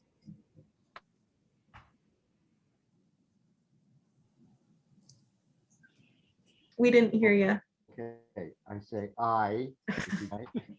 Okay, thank you. Heard you loud and clear. Aaron. Aye. Graham. Aye. Julie. Aye. Gary. Aye. Anne. Aye. Kelly. Aye. All right, so we have a unanimous vote and the motion passes. Next up on our design review agenda is project 2019-COA-251 at 2834 Curtis Street. And I think that Jen is presenting this in Abby's absence. Yes, so I'm going to pretend to be Abby, although I'm not nearly as charming as she is. So she has a bunch of talking points for me for this presentation. So here it goes. All right. So the work review, let me put this centered so that you guys look like I'm actually looking at the camera. So work under review today is part of an ongoing violation. 2834 Curtis Street was purchased by Ridge Road Investments LLC in 2017. Work on the property was begun without landmark review or permits. That work included demolition of non-historic features, including the porch. So the view on the left is what was the previous condition, and then the view on the right is the current condition. So work included demolition of the non-historic features, including the porch, an addition, an accessory structure, and site features at 2834 Curtis Street. The applicant also replaced several windows, installed a sliding door at the rear, and removed a second-story gable end window on the facade. There are also many windows and doors on the property that do not meet landmark guidelines, but those were replaced prior to the applicant purchasing the property. 2834 Curtis Street was constructed circa 1887 and is located in the Curtis Park F Historic District. The district application listed 2834 Curtis Street as non-contributing. At the time the designation was completed, the original structure was obscured by multiple non-historic additions, which you can see on the left. The demolition work completed by the applicant revealed the original structure and many historic features, including decorative window hoods, roof brackets, and gable returns. Staff finds that with the original structure exposed, the structure could now be reevaluated as a contributing structure. According to the landmark ordinance, however, the commission may approve a change in status when, quote, the structure or feature has been rehabilitated or restored so as to meet the criteria for contributing structures or features, end quote. But the change from non-historic or non-contributing to contributing status may only be made at the owner's request. Since no request to change the status has been made, no change in status is proposed, and this property at 2834 Curtis Street should be reviewed as a non-contributing property. Okay, so the landmark inspector issued notice of violation on October 25th, 2018. The applicant worked with landmark staff to obtain approval for the previously completed work, along with, as well as requesting approval for additional work, including fencing, stuccoing a wall at the rear, and new concrete walkways. The majority of the work completed or proposed met landmark guidelines and thus could be reviewed administratively. The material of some of the new windows and sliding door did not meet landmark guidelines, but the applicant did not propose to, the applicant did not propose to replace those to meet the guidelines. They proposed to keep them, the ones on the front of the building that don't meet the guidelines. Sorry, not my project. I know enough of it, so I think I got that right. So the majority of the work was approved under two different COAs. So one of them was 2019 COA 251, which was issued on June 26, 2019. The COA included all site work. Some work on the house was separated into a separate application. This was done so that the site work could be approved, permits pulled, and work on the site could resume while the applicant prepared an application for windows and doors on the house. So that second COA, which was 2019 COA 482, was issued on November 27th, 2019. The COA included the installation of new windows on the gable end, which I'm gonna go back real fast. So window on the gable end up here. Oh, you can't see that, that's the wrong computer, that gable end. Two windows at the rear, two basement windows, and a sliding door, which I believe is sliding door over there. All right. Though the site work was approved in 2019, a permit for this work was never pulled. A permit was pulled for the work under the second COA, although that work has not been completed with the opening on the gable end remaining unfilled.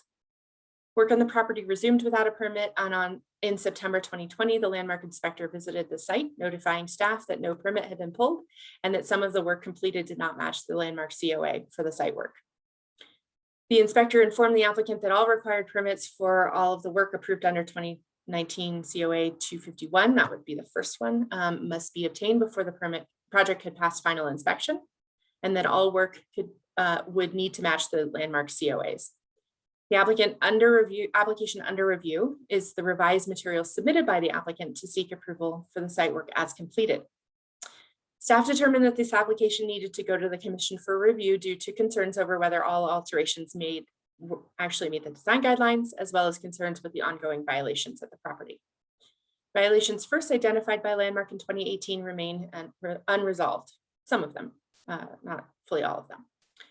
Items completed that either were not included in the COA or differ from the COA that was already issued include that all concrete site work, including walkways, landings, and steps, are tinted with the color redwood.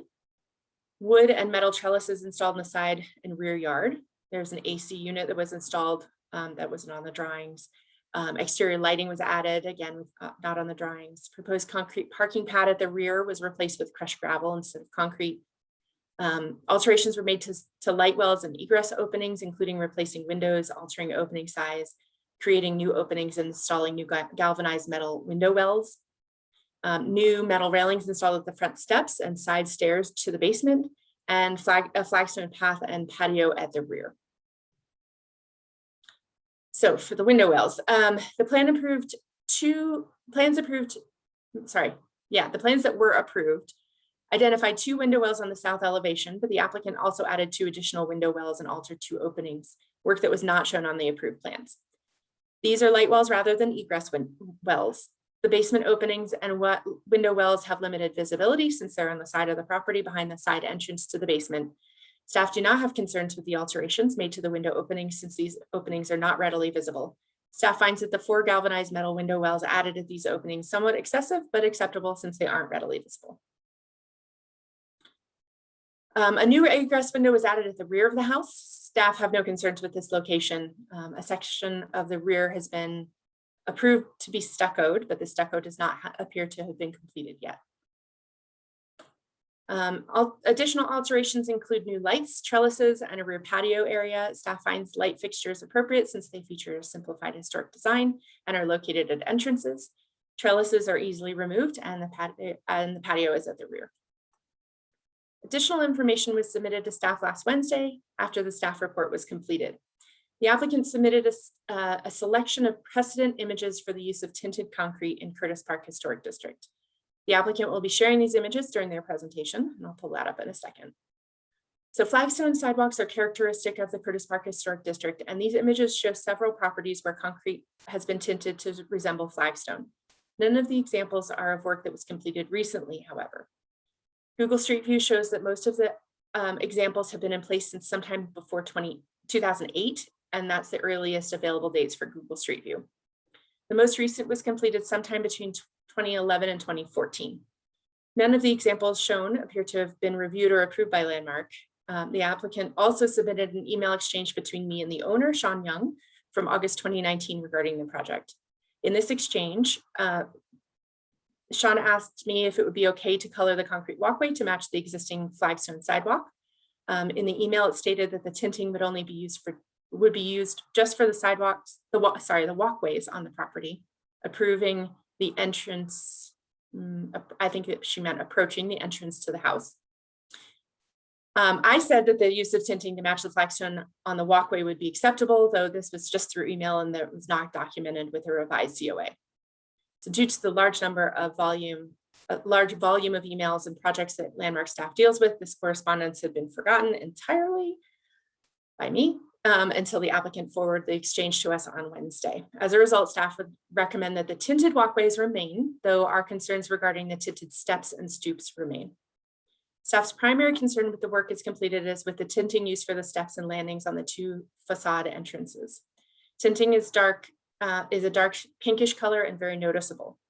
Although 2834 Curtis Street is a non-contributing structure, thus receiving more flexibility in design review, no alterations to a non-contributing property should negatively impact the larger district or make a non-contributing property less compatible with the district. Staff do not find the tinted concrete used for the stoop and steps to be compatible with the district. While flagstone was commonly used historically in Curtis Park for walkways leading up to the house as well as for sidewalks, flagstone was not commonly used for steps or landings. The steps and landings would likely originally have been wood. More flexibility is allowed with the use of concrete for replacement of steps and stoops, since this is non-contributing, but staff finds that the use of heavily tinted concrete to be inappropriate for steps and stoops and incompatible with the district character. So staff is recommending approval with the condition that the steps and stoops on the facade use plain rather than tinted concrete. And that's slightly different than what was in the staff report based on what the applicant submitted to us, and we'll show you and the email exchange between me and the applicant as well. So just to let you all know as well, we received 2 public comments by email, and those were forwarded to you last Friday for your consideration.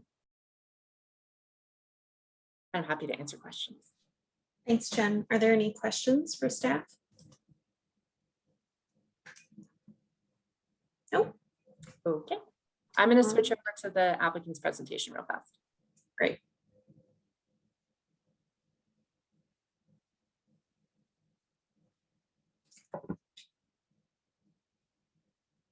Okay. All right. So when you're ready, the They haven't applicant, been if they're moved promoted. over yet. Emily, could you move them over real fast? While that's happening, once you've been promoted to presenter, you can go ahead and unmute yourself when you're ready. Please start with your name and address for the record, and you'll have up to 10 minutes. Jen will have a timer on her video, so you can see how much time you have left. All right, maybe Emily stepped away, so I'll promote them. Okay. Sean is in here twice, so I am promoting you twice. All right, I think we've got them all. Hi, I'm Cassandra Gavatzos, the current architect for 2834. Also on the call is Kelly and Sean. They are the owners of 2834. I just wanted to preface this all by they did not have any intention of doing this without a permit.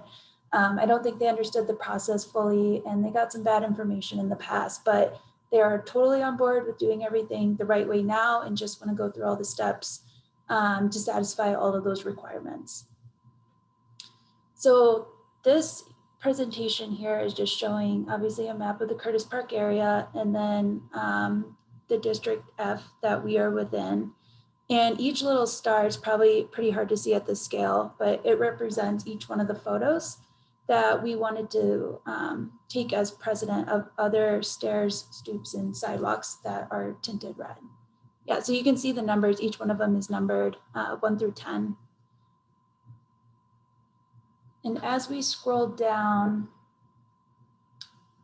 2937 Curtis Street, as you can see, the sidewalk, stoops, and stairs are a pretty dark, almost fluorescent red color, much deeper than our current proposed tinted color. Same with 2822 Arapahoe, that's also a pretty dark red color, and it is pretty prominent just given how many risers are up to the front door.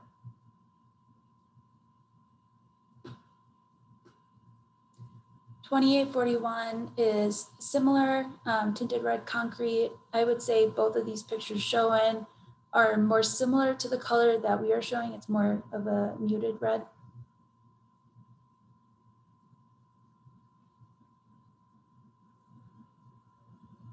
Same here, it looks like they have tinted the concrete to match the flagstone walkway.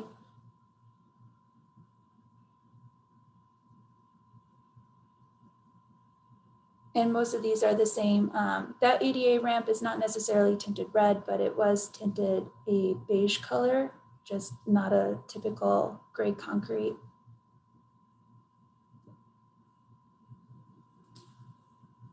And then we also wanted to point out a lot of the right-of-way sidewalks, the ADA curb ramps, and then also the bus stop, which I think is on the last page, is all tinted concrete, which would have been either done by the city for the bus stop or by the owners if they did the right-of-way work.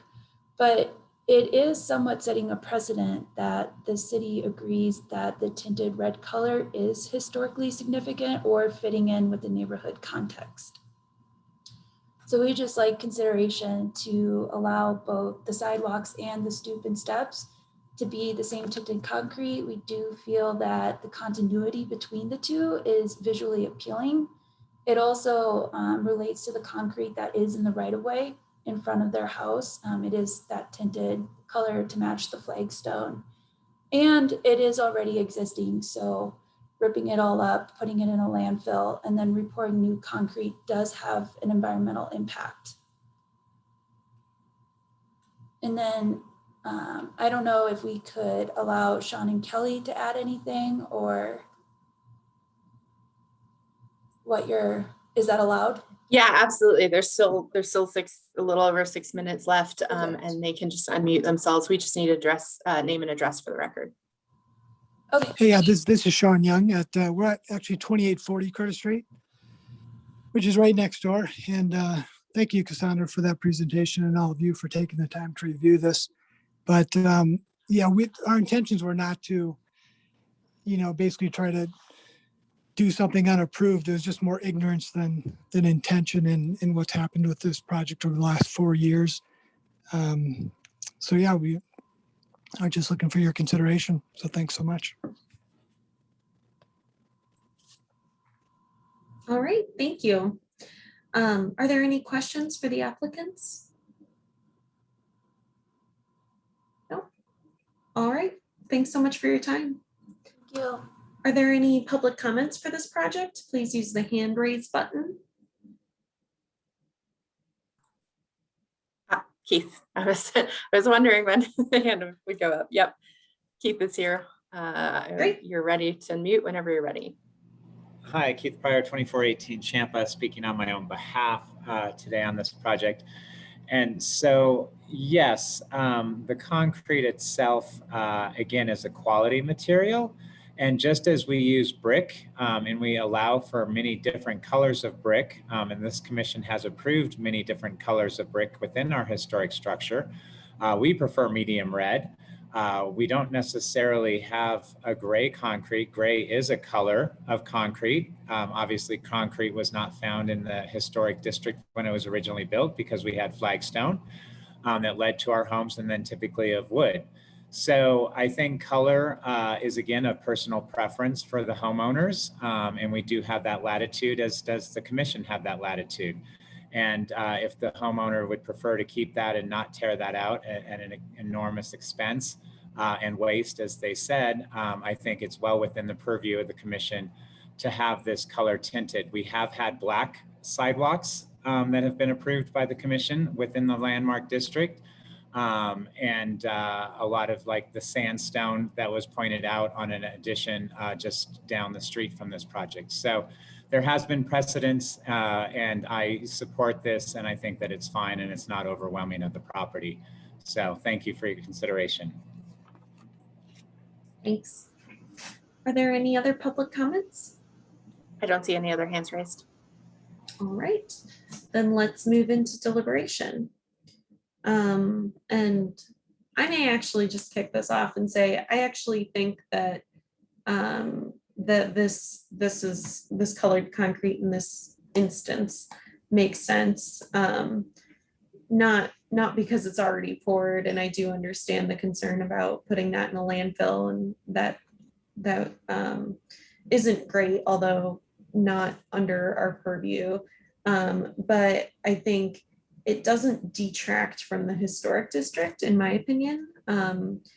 I think that, and then the other thing during the staff report I mentioned is, we don't want to do anything to make a non-contributing home even less contributing. And I think that all the work that they've done definitely has made the home fit better with the district. And it is a non-contributing structure.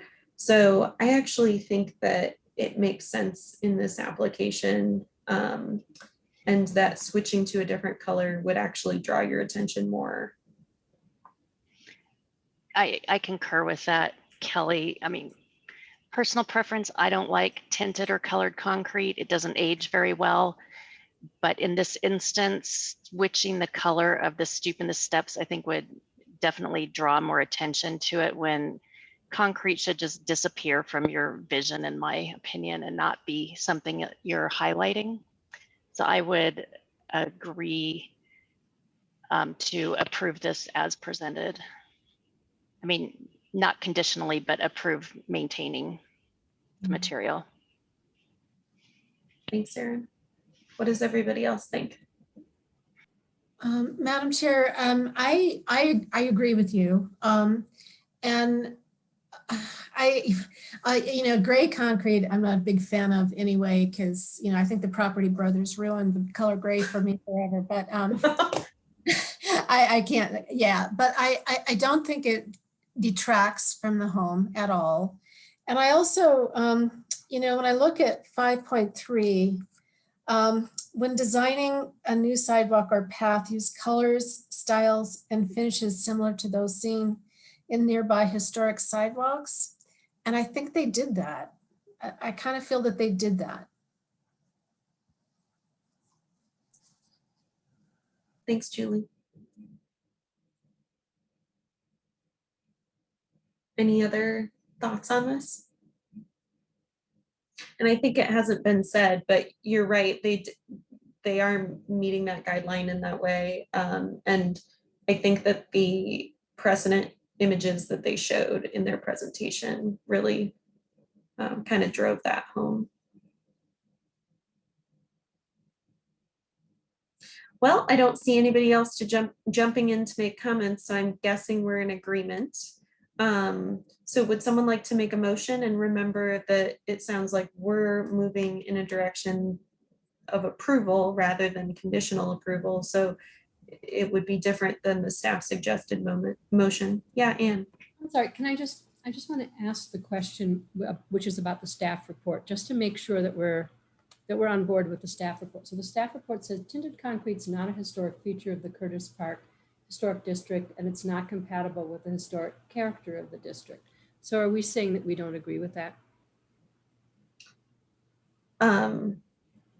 I think that's a good question. I think, in my opinion, yeah, tinted concrete may not be typical of the district, but kind of as Keith said, that it originally wasn't concrete at all, and we now accept concrete for sidewalks and porches. So it's really the color that's in question in my mind. Jen, did you have? Yeah, I think it's not necessarily the walkways, because that would be matching the original, the historic sandstone that would have been there. It's about the steps and the stoops, the porches. What do you think of that, Anne? Let's see. I'm just a little unclear again, because understanding we've got other neighborhoods where things like retaining walls, and where there's been massive, many places in which the guidelines have not been followed. And I want to make sure that if we say that this is okay, that we're not, that it's within the guide, it actually meets the guidelines, and we're not falling into the trap of something which is, I guess it's okay in this case, but it actually doesn't meet the guidelines. And that's why I'm asking the question about the staff report. Because when if you think that because this is non-contributing structure and in this unique circumstance it's acceptable because there are other tinted concrete elements such as these, that could be potentially a reason that you find that this is acceptable. I think you all should have a discussion about blanket versus narrow interpretation of this. That's a good point. Yeah, I know I mentioned it before, but I think because it's non-contributing seems to be, in my mind, a reason why it seems appropriate in this case. Just my 2 cents, not that it would be appropriate in every structure in Curtis Park. I think too, in this case, 5.3 mentions that a new sidewalk or path, that its color styles and finishes similar. I mean, the color, like we said, gray concrete was no closer to Flagstone, or whatever we're looking at. So I think for that reason, and being non-contributing, I feel very comfortable with allowing this to remain. Anne, what are your thoughts? What I was just going to say is that I think most people walking by this house would assume it's contributing, that the non-contributing status of it had to do with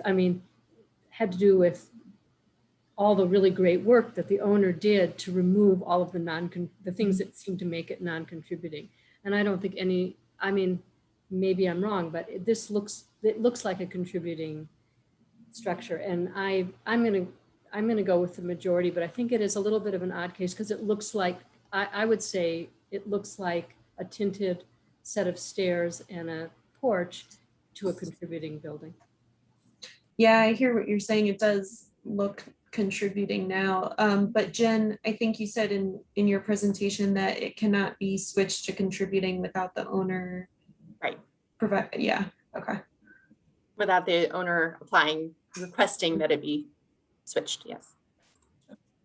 And there are tax benefits there. I mean, if they did want to make this a contributing property, there are potential for tax credits, just putting that out there. That's a good plug.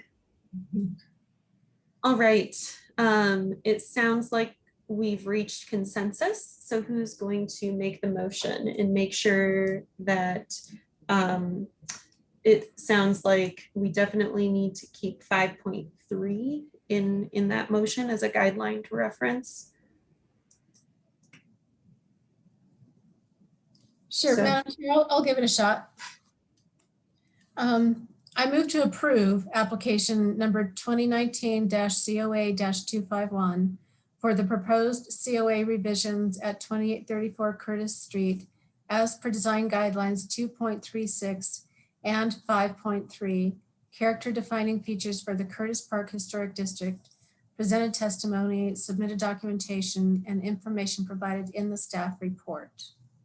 Thank you, Julie. Do we have a second? Second. Thank you, Graham.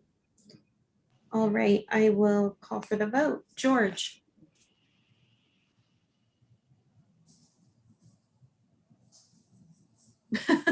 I saw thumbs up. Can we take that, or do we have to do an unmute? Okay, Yeah, I think it needs to be verbal. sorry, George. We'll need you to unmute yourself. Ah, there we go. Okay, aye. Thank you. Thank you for your indulgence. Aaron, Aye. Graham, Aye. Julie, Aye. Gary, Hey, Anne, Aye. Kelly, aye. All right, so we have a unanimous vote and the motion passes. And it is approved. All right, the next project on design review today is 2021-COA-302 at 2540 California Street.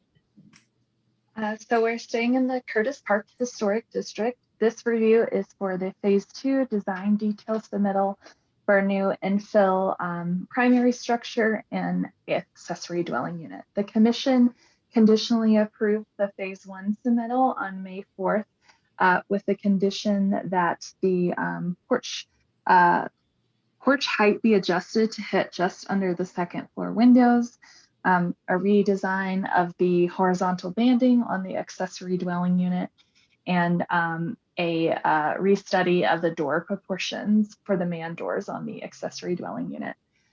So here we just have the proposed site plan. This will have a concrete walkway from the sidewalk. It's not proposed to be stained or colored, and a concrete foundation for the porch, and then a concrete rear patio, and then a new concrete drive aisle for the accessory dwelling unit. There will be a privacy fence surrounding this property. It's set back pretty significantly on the front facade. It's set back 12 feet.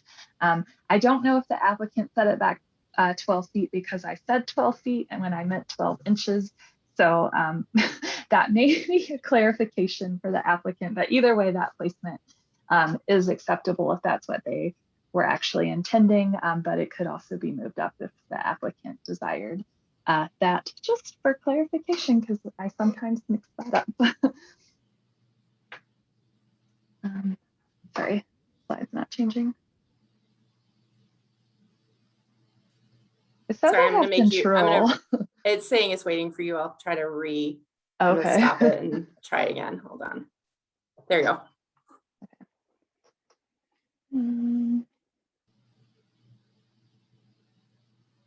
Oh, sorry. Now it's going crazy.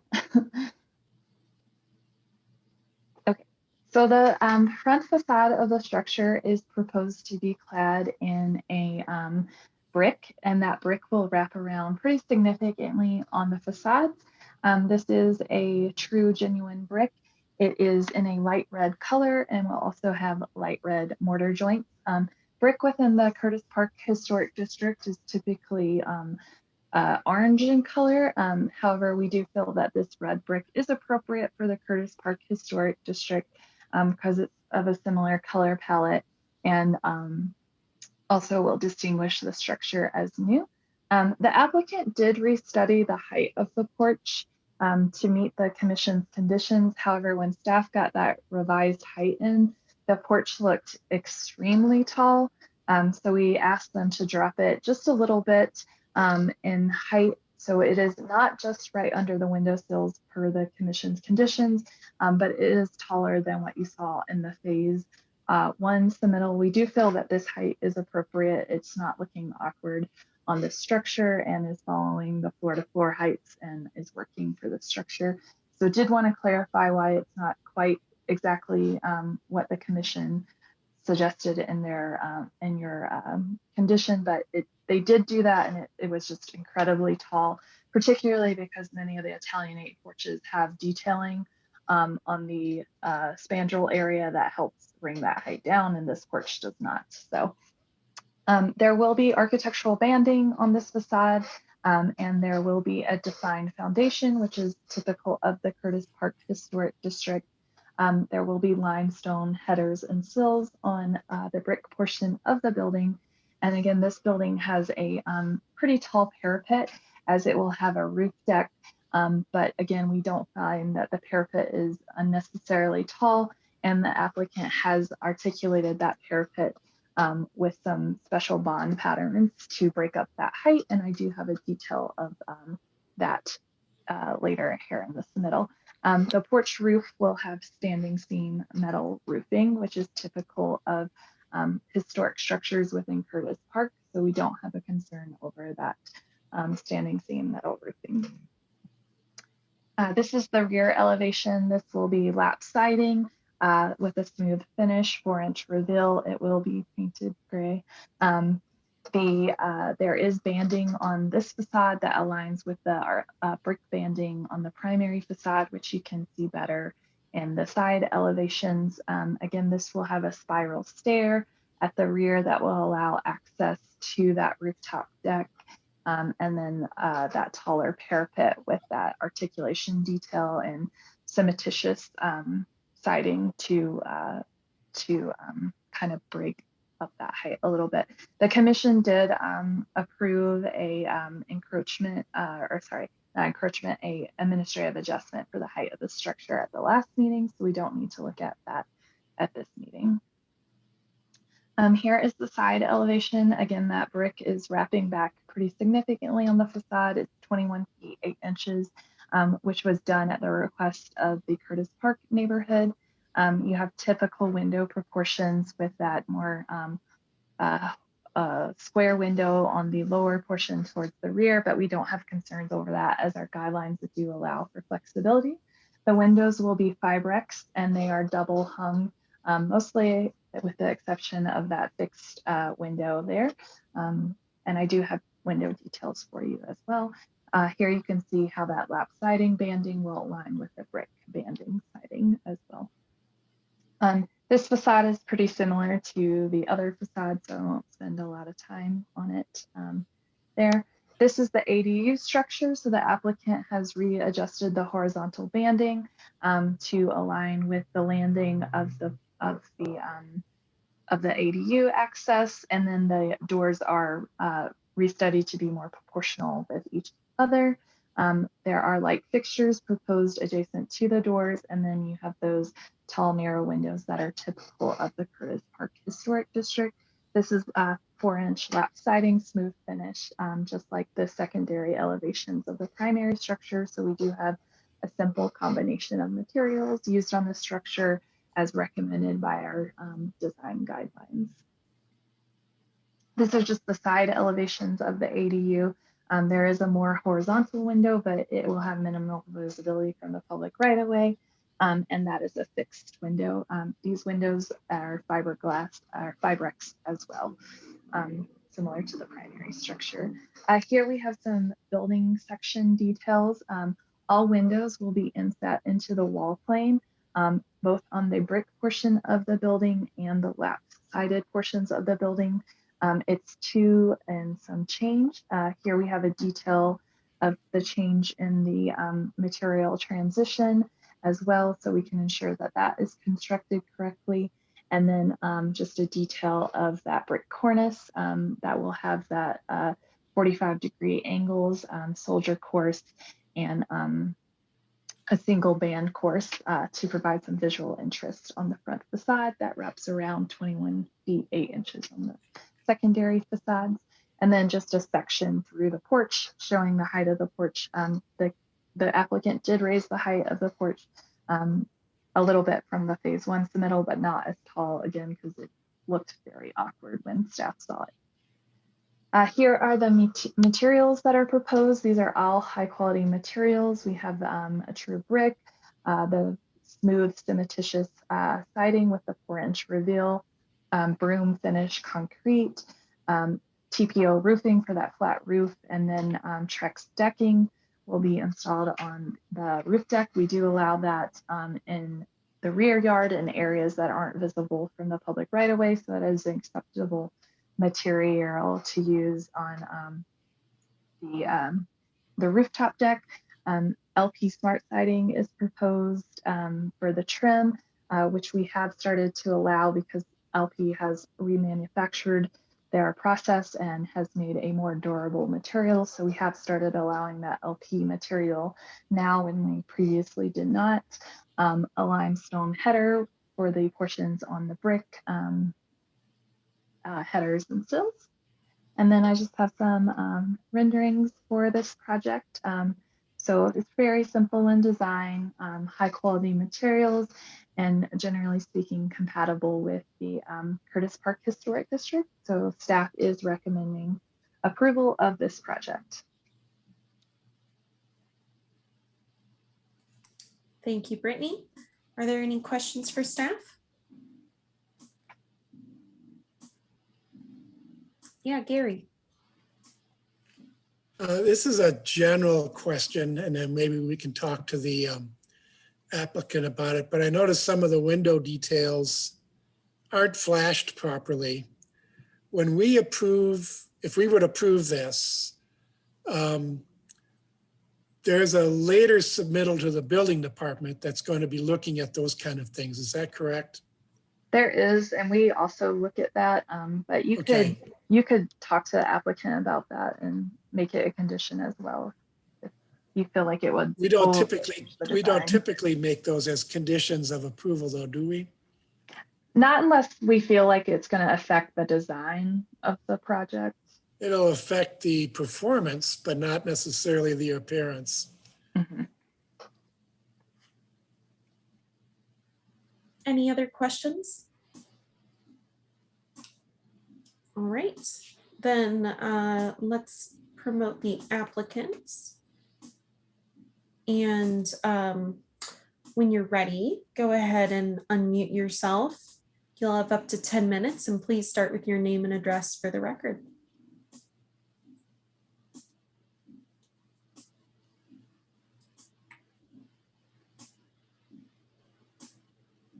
All right, Emily's moved them. Looks like Brian's been unmuted. Hey there, can everyone hear me? Mm-hmm. Yes. Hi, my name is Brian Martin, 1630 South St. Paul Street in Denver. I am the architect with Studio Slate Architecture for this project. I don't have a ton to add to Brittany's presentation. I feel it's been a pretty collaborative process through working with Keith and the rest of the Curtis Park district, and then obviously also with the commission from the initial phase 1, and then Brittany and her team with the application process and submittals for this phase 2 piece. I did want to say the fence placement was intentional, being 12 feet back, just so that those first floor windows would remain visible from the right of way, just to keep more of that brick portion of the building visible. As far as flashing details go, we'll certainly, revisit this in closer detail as we're going into construction documentation for submittal with the building department in Denver. But all in all, I am just really here to help answer any additional questions that you all have as staff, and hopefully move forward with the next step with the permit submittal. Great, thank you, Brian. All right, are there any questions for the applicant? Gary, did you want to ask anything about the flashing? No, I think the fact that Brian mentioned that they would be further developing those details satisfies me. Okay, great. No other questions? Well, yeah, Anne. Hi. Oops. Oh, hi. I have actually a slightly similar question to Gary's question about the flashing, which has to do with where the two materials come together, and you've got a really nice detail, a clear detail on 3 on your L 7.3. And I can see on the side elevation that there's this sort of horizontal lap siding detail, but then it drops off above a certain point. If you look at the side elevation, it doesn't go all the way up the building. If you look at the side elevation, like 2.3, yeah, you see how it kind of stops short of the cornice. And I have to say, I am a little concerned about what happens there when it's just a caulk joint between the two materials. So maybe when you're developing, just a friendly comment, when you're developing the flashing details, that one I think might also be a little bit of a waterproofing issue. Yeah, so I think the vertical piece that you're seeing there that stops is actually our downspout. And because that parapet is the piece that extends up beyond that last horizontal band that you see at the top of the lap siding, that's just representative of the downspout itself. So our flashing detail and that trim piece will continue all the way up to the top cornice detail. Great. Thanks for the clarification. Anything else? No other questions? All right, thanks for your time. Are there any public comments on this project? And we did receive a letter from Curtis Park R&O. Yep, and Keith has raised his hand. So Keith, go ahead when you're ready. Sure, Keith Pryor, 2418 Champa Street, Chair of the Design Review Committee for Curtis Park Neighbors. We have been working with Brian, and this is a great project. We definitely appreciate the choice of the brick color on this. We feel like it will really complement well on this block, and especially with the Hope Communities property across the street. One thing that we did not mention, and maybe, I don't know if Brittany caught it as well, is the 2-inch recess on the siding for the punched openings on the back of the property. We want to make sure that we do have that punched opening piece throughout the entire property. But this is a really strong design. The detail choices and the porch detailing have worked out well, and we are definitely in support of this project and encourage the commission to support it and approve it as well. Thank you for your time. Great, thank you, Keith. Any other public comments? I don't see any other hands raised. All right. Any recap, Brittany? This application just says window and lap siding detail, and they are shown as recessed. So I assume that applies to all of them. Our next application does break it up for the 2 separate buildings. So I don't know. It's not something we typically requires specific, it broken down like that, but that may be where some of the confusion is coming from. Gotcha. And we could make that a condition as well to ensure that that happens at both siding and brick. All right, let's move into deliberation. What did everybody think?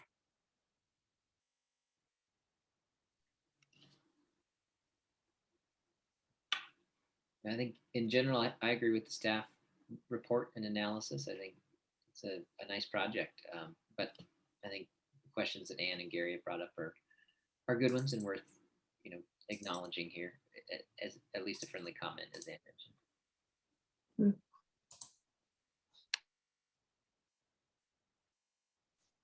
I think it looks like what we would expect a new infill to look like and to meet the requirements. I was very pleased to see how it fits. It's very nice. Great. Yeah, I agree with both of you, Graham and George. I think that it all looks like it's come together thoughtfully, and I appreciate that they've worked with the R&O so closely as well.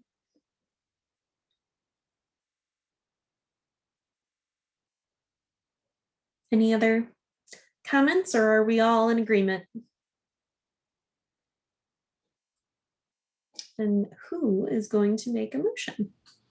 You can make the motion. Great, thanks, Anne.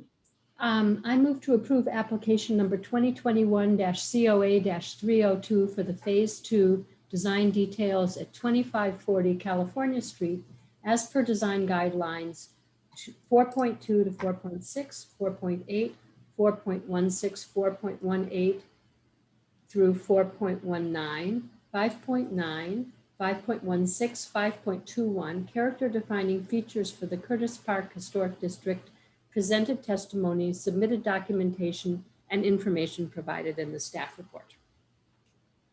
Thanks, Anne. Do we have a second? I'll second. Thanks, George. All right, I will call for the vote. George. Aye. Aaron. Aye. Graham. Aye. Julie. Aye. Gary.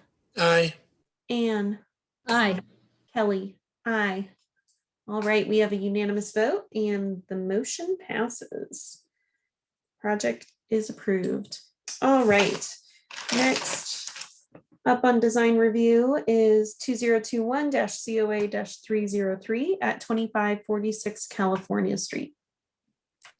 So this application is still within the Curtis Park Historic District. It is right beside 2540 California Street. So they are adjacent properties. This is for a new accessory dwelling unit in addition to the existing primary structure, which you can see photographed here.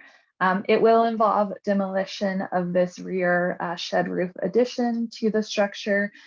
However, staff feels that this has been heavily altered and is not a character defining feature of the structure. So we do feel that the demolition of this shed roof addition is appropriate.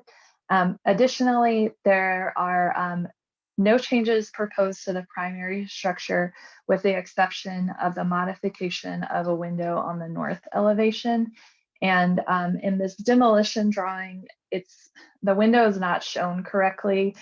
So we would request that the applicant show that correctly. But if you look at street views or drive by this, it's clearly a window in that opening. So just some clarification on what that window modification is. Staff do feel it's appropriate because it is a secondary elevation and our guidelines do allow for flexibility on secondary elevations. The north elevation of this property, though, is somewhat visible because the adjacent property to the north, those properties sit more towards 5 Points on 26th Street. They are historic properties, but it is somewhat open, so there is some increased visibility for this north elevation, but still think it is an appropriate change there. So here is the proposed site plan. Staff have also asked the applicant to submit an existing site plan. We've asked for that a few times. However, it doesn't appear that the site work is super extensive, and it all appears to be stuff that we would typically review administratively. However, this project involves an ADU and an addition that needs commission review. So those items do need to be clarified as part of their submittal in this. So it looks like the applicant is proposing some increased paving on the site, which includes a front patio area. And we just need some additional details on that site work. Additionally, some of the renderings show the existing front yard fence in a different configuration from what it is currently. So it's unclear to staff if the front yard fencing is proposed to be replaced. But what is shown in their rendering, it does appear to be 4-foot fencing that is 50% open of the wrought iron style, which is pretty typical of Curtis Park. So either way, we just need some clarification on what exactly the site work is. And there is also some rear yard fencing shown in renderings, and then on this proposed site plan, a concrete bench at the rear as well. So it just needs clarification on all of those items. But usually site work is something we do review administratively, and we don't have major concerns over those items. So here is the proposed addition to the structure. The new addition is located in the rear and is subordinate in height to the primary structure and has a similar roof form to the primary structure. The proposed addition will be clad in standing seam siding. Staff do feel that this is an appropriate material, as you did see standing seam historically in the Curtis Park Historic District, but it also differentiates the addition as new. So that will be for the roof and the south and north elevations. The south elevation does have a chimney structure. Currently, that chimney is spec'd to have thin brick. We don't allow thin brick within our historic districts, so we would require that be changed to a standard brick unit for that chimney. On the east elevation of the addition, it will actually have that facade will be recessed somewhat with the addition coming out, creating a large overhanging eave, and that facade will be clad in tongue and groove siding with patio doors that open up onto that new concrete patio and light fixtures adjacent to that structure. That is a simple combination of materials, and we do feel that it is appropriate use there, and that rear facade will have minimal visibility from the public right-of-way. Here is the proposed ADU. The ADU is taller than the primary structure. However, it's not uncommon within the Curtis Park Historic District to have a 2-story ADU with a 1-story primary structure. And this is a typical heights and ranges for accessory dwelling units within the Curtis Park Historic District, and the roof slope does match that of the primary structure. This structure will have a standing seam metal roof, and the cladding for this structure will be tongue and groove siding to relate to the new addition, but to use a simple combination of materials for the project scope in total, and to use that tongue and groove siding, which is more typical of siding material that you see for accessory structures. We do normally see lap siding with a 4-inch reveal. However, we don't feel that the tongue and groove siding is totally atypical of the Curtis Park Historic District. So we do feel that it's appropriate for use on this ADU. And again, just to use a simple combination of materials for the project totally. We do have some concerns over the window proportions on this structure. Windows typically within the Curtis Park Historic District are taller than they are wide, and Curtis Park RNO has commented that usually windows are 2 times plus the height of the width. So again, much taller than they are wide. So we are very concerned about the window proportions on the east and west elevation of this ADU, and ask that they be typical of the Curtis Park Historic District, and to be more specific of how they could be compatible with the Curtis Park Historic District, that would mean that they are narrow and tall in proportion, so more similar to the window proportions you see on the addition than what you see on the ADU for the east and west elevations. Additionally, I do have some concerns over the asymmetry that you're seeing on the east elevation in terms of the garage door and the window. And this is because the stairs are located on the right side interior for the ADU, and the door is on the side of the structure. We think the symmetry could be improved significantly by centering that window on the east elevation on the 2nd floor. The offset garage door doesn't bother us too much, but staff feels that the east elevation, the window should be centered with the gable, or there should be 2 windows to create better symmetry, which is more similar to what you see within the Curtis Park Historic District. So 2 windows like you see on the west elevation. This is just a rendering of the proposed project. Again, this is showing some privacy fencing that is set back from the primary facade, some front yard fencing, which is slightly different in detail from what you see existing. So that just needs to be clarified if that is to be replaced or if that will remain on the site. And then we just need a detailed drawing of the rear yard fencing as well to ensure that that all gets properly permitted and approved. Here you can see that recessed facade that I was talking about, and that large overhang for that addition that will have the tongue and groove siding. And that's all I have for this project. We are recommending conditional approval, and it is a number of conditions that do relate to application completeness that staff has asked the applicant numerous times to provide, but we haven't been given those details. Staff feel that these are all minor things that we normally look at administratively relating to application completeness. So we didn't feel that this application merited a denial specifically, but there are a number of conditions. So I will start listing those conditions. Provide an existing site plan, provide details on front yard and rear yard fencing and elevation, confirming fence design and heights. Clarify the existing north elevation, proposed window alteration on the primary structure.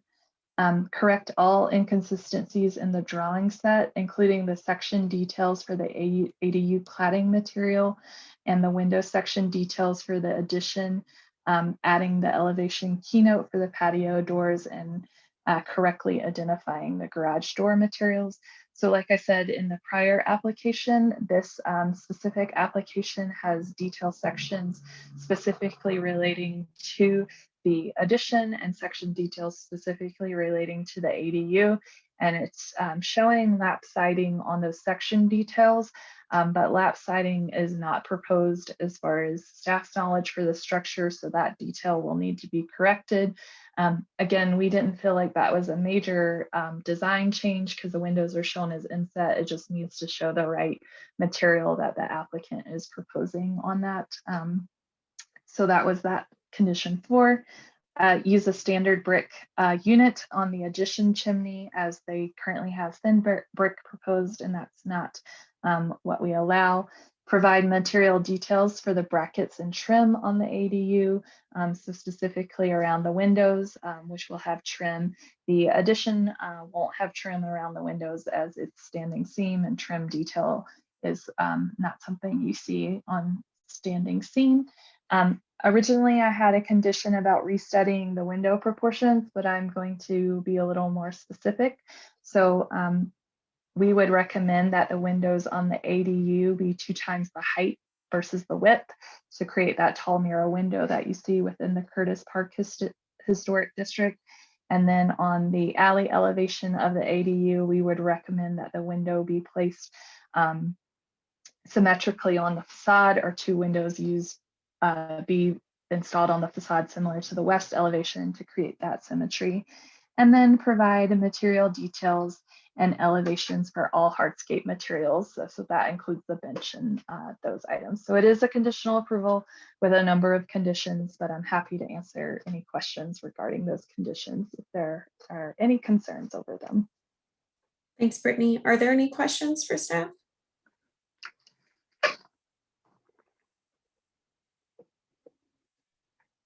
No. All right. Is the applicant present?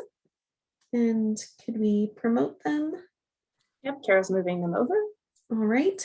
So when you're ready, go ahead and unmute yourself. You'll have up to 10 minutes. Please start with your name and address for the record.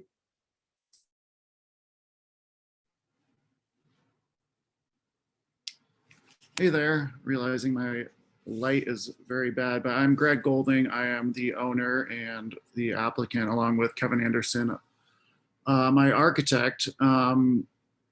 Just really excited to get this process underway. I appreciate all the comments and all the feedback. I believe Kevin will have more detailed answers for you all. Looking forward to moving the few blocks later, or when this is complete, with my partner and becoming part of the neighborhood. So I will hand it off to Kevin with that.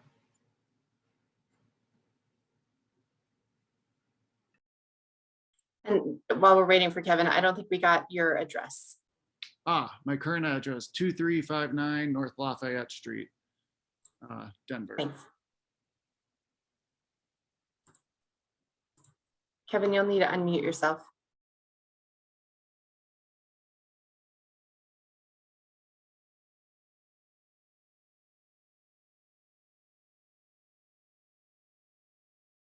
Okay, All right. So it looks like there's two Kevin Andersons. So Gregory went before me, the homeowner. And I'm Kevin Anderson, the architect, 1525 Raleigh Street, Suite 320 in Denver. So I appreciate Brittany's introduction, and I really agree with all of her comments on the edit or the coordination mix-ups in the set of drawings. We will definitely get that corrected. I will take my time to just kind of address those items in yellow on the staff report. So this existing contributing house is very small, and as you saw with the previous presentation, it's now going to be next to a significantly larger Italianate style home. So what's happening in the back of this lot, at least from that side, is really not visible at all. But regardless of that, the owner wanted to design a more contemporary small addition to this small home, and then an ADU that differentiate themselves from the house, but still pull in those similar characters like roof slope, window proportion, etc. So we will correct the trim that's missing on the drawings or shown incorrectly. The proportions, I think, maybe we've been a little confused there, but all the windows are 2:1 or greater. Now, the existing windows on the house are 2.28. So they are a little taller than 2:1, and we would be happy to adjust all of the windows to be that proportion. I think that would make them all seem a little taller, or actually not taller, but a little narrower. So, that's something that we can definitely do. Replacing the thin brick with full brick, that's a good idea. Anyway, we can do that. The front fence, the owner has no desire at the moment to replace that front fence, so we will show it that way. I think, they would rather wait until this new home next to them gets built and then kind of decide what to do with that fence if it needs replaced. And similarly, we will provide more complete details on the cedar privacy fence. The back proportions, which, could you turn to that ADU back page? Yes, thank you. So these windows are the larger windows are 2:1, but they do seem a little wide to me also. And I think we can change that proportion to be just a little narrower and still meet egress requirements. The back elevation, because that stairway to the upper floor is on that right side, it does shift the floor plan and that garage door. And we felt that either we center the upper window on the garage door or we center it in the gable. And, there's difference of opinion there. It definitely works better for us in the floor plan to have it positioned where it is. If we move it to the center, it doesn't work as well. I'm sure we could make it work. And also, if we had two windows, then we're putting one of those in the restroom, which is a pretty large window for the restroom.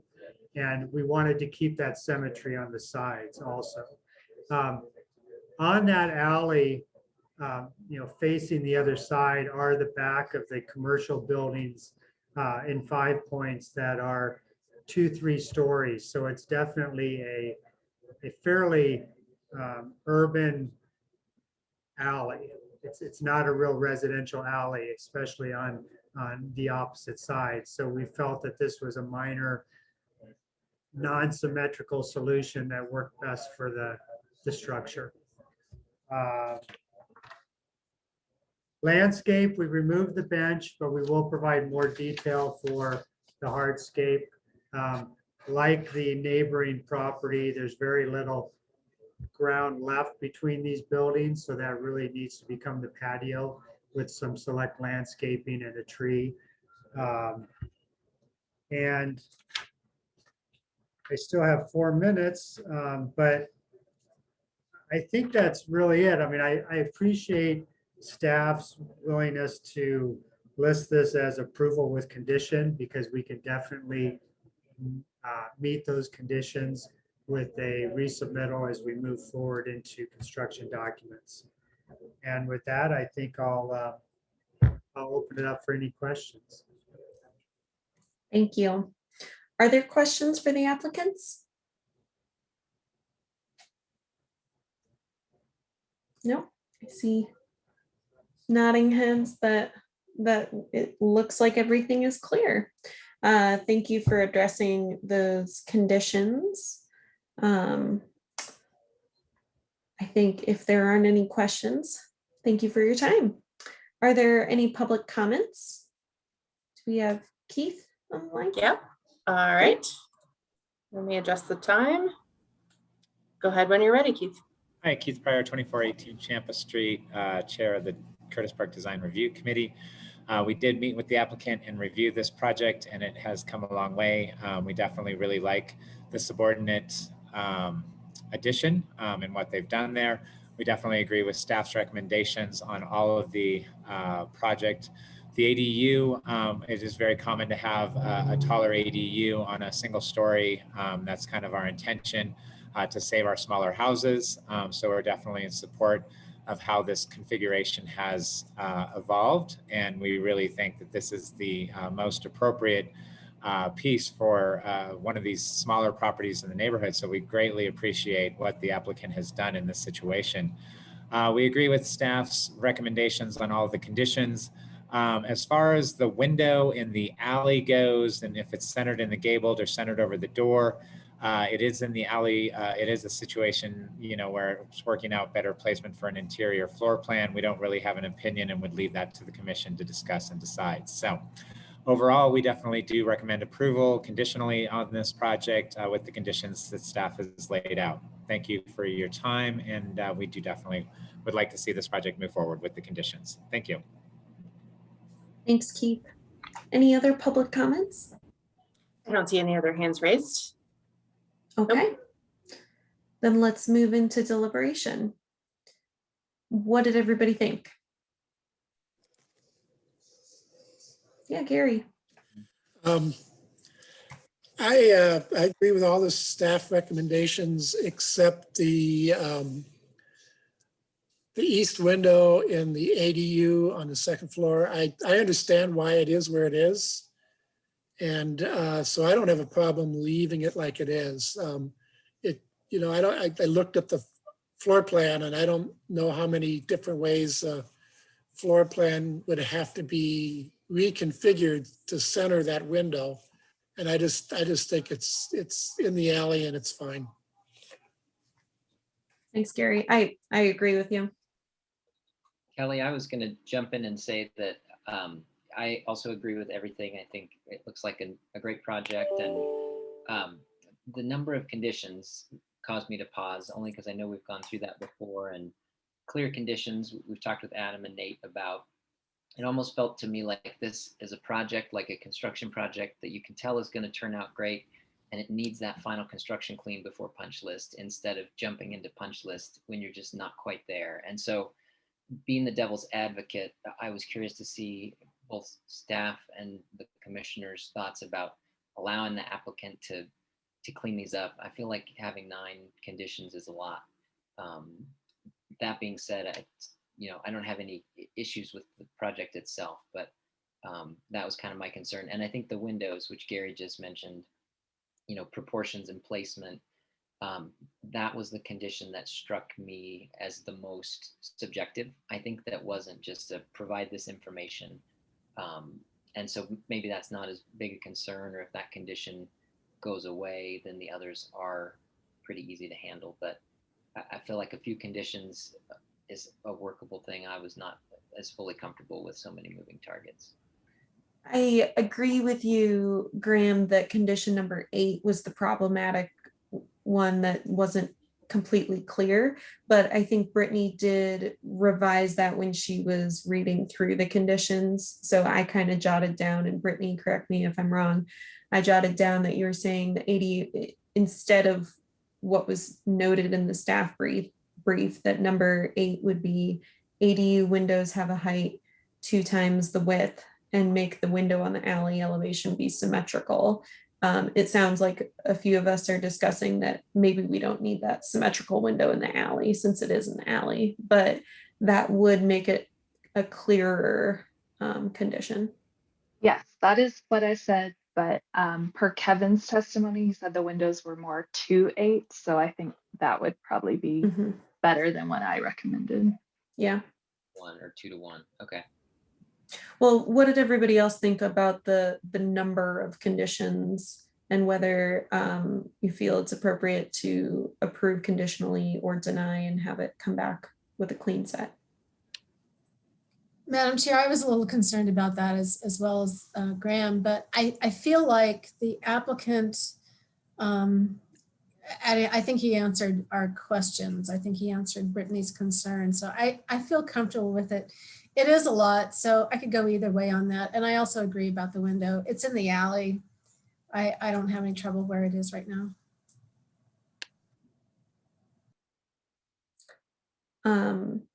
I tend to agree with you, Julie, that yes, there are a lot of conditions, but I think that they're clear and it sounds like the applicant can meet them. So I would be fine with it going back to Brittany for review. If there were a lot of unclear things like restudy, I'd be more concerned. But now that we've kind of cleaned up that condition, I have less concern because in the end, that should be mutually beneficial for all parties, that the review will go faster if it goes back to staff and not the commission. I'm comfortable with I see Anne shaking her head, so I'm guessing you're in agreement. Aaron, you too? George? What do you think?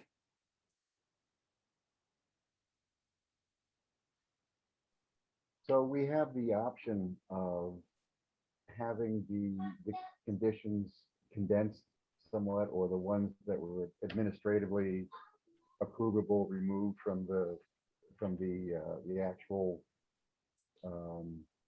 nomination here, or I think we have to keep all the conditions in because otherwise we're saying that that doesn't have to be met. So we don't, I think if we have a problem with the number of conditions, then we're looking more towards a denial than a conditional approval. Correct me if I'm wrong, Jen and Brittany.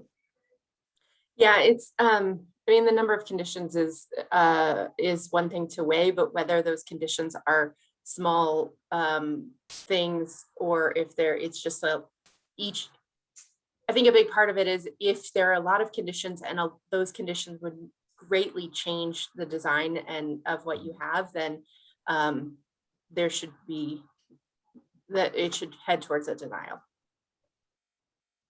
okay, so it can be approved with these conditions because they're relatively simple. It wouldn't change the mass of the whole project.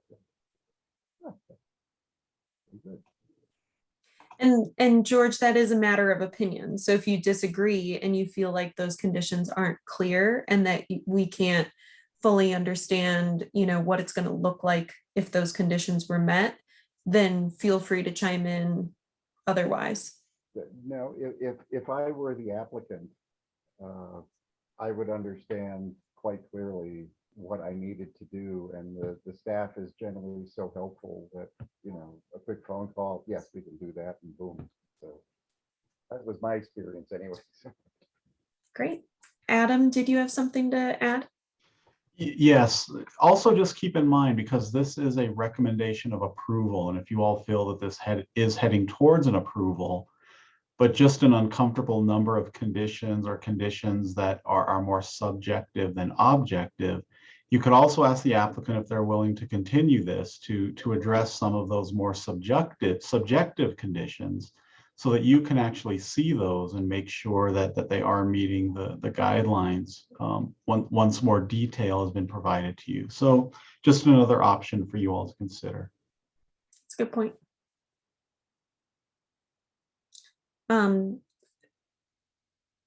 Now that a continuation has been just mentioned for reference, does that change anyone's viewpoint? Or maybe if we just do a, yeah, shake your head no if it didn't change. Okay. Then it sounds like we're comfortable moving forward with a conditional approval, and that condition number 8 is the one that needs to be modified. Gary, did you get it? Yes, I was going to make the motion.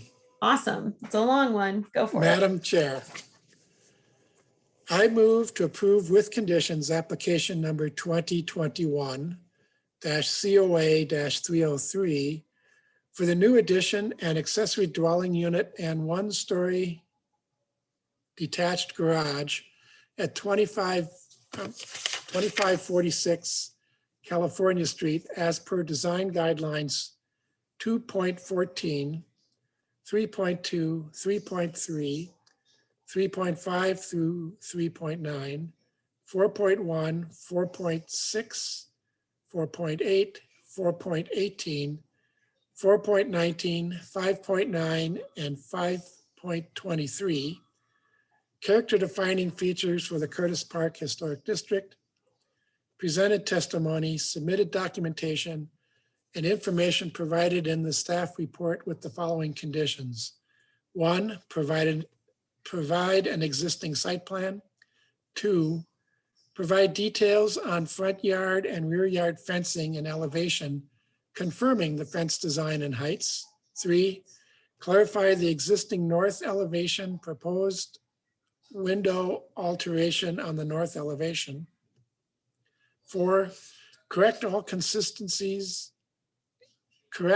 inconsistencies in the drawing set, including the section details for the ADU cladding material, the window section details for the addition, adding an elevation keynote for the patio door, and correct or clarify the garage roll-up door material. 5, use standard brick units to clad the addition chimney. 6, provide material details for the brackets and trim on the ADU. 7, adjust the window proportions on the ADU to be more compatible with the window proportions in the Curtis Park Historic District. Either the height should be twice the width or more, 2.28 times the width. 8, adjust the window proportions of the ADU to be more compatible with the Curtis Park Historic District. And 9, provide material details and elevations for all hardscape material, including the bench. Thank you, Gary. Do we have a second? I'll second that. Thank you, Julie. And good catch. I think I only brought up number 8, but you revised number 7 too. That was good. All right. If there's no further discussion on the motion, I'll call for the vote. George. Aye. Aaron. Aye. Graham. Aye. Julie. Aye. Gary. Aye. Anne. Aye. Kelly. Aye. All right, so we have a unanimous vote and the motion passes. So the project is conditionally approved, and you can work with Brittany to get those conditions met and move forward. All right. So And we have, Madam Chair, I need to excuse myself now. So gotcha. Thanks, Erin. thanks. Bye. Bye. See you next time.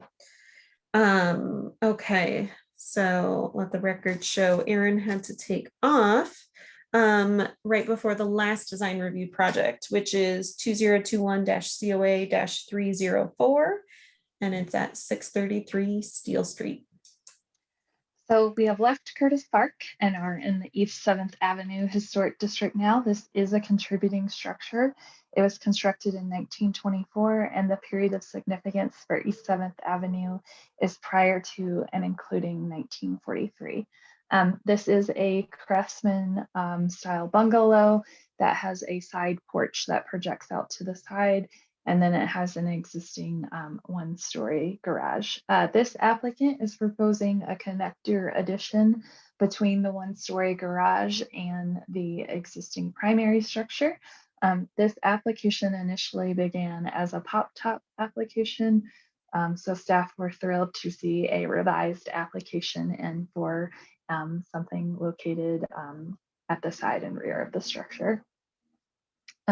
So this is the existing, an existing rear porch will need to be demolished to accommodate this addition. This porch has been modified and altered and enclosed, so staff are not concerned about the demolition of this rear porch. Additionally, we don't find that it's a character defining feature of the structure and won't significantly change one's perception of this craftsman bungalow once demolished. And here is the proposed connector addition. It will be a somewhat small-ish addition, allowing for a small dining area, expansion of the new master bedroom and master bath, and a mudroom that connects the primary structure and garage structure. So relatively simple. It does project on the side of the structure. However, staff feel that the porch that projects out to the side provides the screening for this addition. So we didn't have concerns over that projection. On the north side, it will be inset from the wall plane, which is recommended by our design guidelines. Here is the roof plan. It's a very simple roof plan, not overly complicated. So we do feel that that is appropriate roof plan. Often with these connector additions, the roof can get very complex, which is not typical of the East 7th Avenue. So this is just a very simple roof plan proposed for this connector addition. Here is the proposed addition. The addition will be clad in lap siding, and the applicant just needs to confirm in this application that the cementitious siding will have a smooth finish, as we don't allow the faux grain wood siding, but do allow fiber cement with a smooth finish. All of the windows are similar to the windows on the primary structure with that prairie style design, and the French doors will also have a prairie style design. So we are recommending that those windows just be simplified to a 1/1 design to create differentiation between the primary structure and the new addition, and make it recognizable as new construction there. As far as the addition goes, the commission has grown concerned over some connecting additions in the East 7th Avenue Historic District, but we don't feel that the addition will change the perception of the relationship of the garage to the primary structure from the street. So you'll still be able to see much of the garage's primary facade and the windows. And again, that porch provides screening of the addition that does stick out a little bit from the side of the structure. So whilst there has been some growing concern over connecting additions, we do feel that this is meeting the intent of what the commission is approving lately for those connecting additions to not significantly change that perception of those relationships between those structures. Here is the rear elevation. Again, this is just clad in lap siding. Need to confirm that it has the smooth finish. And then you can see the north elevation. There is a door proposed on the addition for the north elevation. That is a craftsman style door. The applicant had originally spec'd a full light door for this opening, and we would recommend that they return to that full light door, as we feel that a craftsman door is too similar to the primary structure and too replicative. So we would recommend that they return to that. The AC unit will be located on the alley elevation and not visible from the public right away. Asphalt shingles to match the primary structure. So here are just some renderings of that proposed addition. This structure does currently have hardscaping that wraps around to the side. However, that new patio that will be accessed from the French doors is new, and we just need that material confirmed as part of this application materials. So we do have a few conditions on this project proposal, but generally speaking, feel that it meets the design guidelines for additions, and are very glad to not see a pop-top addition. We're recommending approval with conditions, and those conditions are confirmed that the cementitious siding will have a smooth finish, and that just needs to be noted in plan. Simplify the design of the windows to a 1/1 cottage style windows so they can keep the proportions of their windows. We would just recommend elimination of that prairie divided light. Simplify the design of the craftsman door to a simple door with or without a light. Again, that's on the rear elevation on the north side. Simplify the design of the French doors to a full light. So that is just to eliminate that prairie divided light, similar to the windows, and then provide details on all hardscaping materials, ensuring it is either concrete, natural stone, or brick, which is what is allowed per our design guidelines. And then the applicant did provide all the interior specifications and finishes. However, missing from that submittal was the material specifications for the light fixtures on the exterior. So we are also requesting that detail. I did eliminate all those interior details from your submittal, as that's not within the commission purview, but I do have all that information available. So that's it. Thanks, Brittany. Are there any questions for staff? No? All right, is the applicant present? Can we get them promoted? All right, please unmute yourself when you're ready and start with your name and address for the record. You have up to 10 minutes.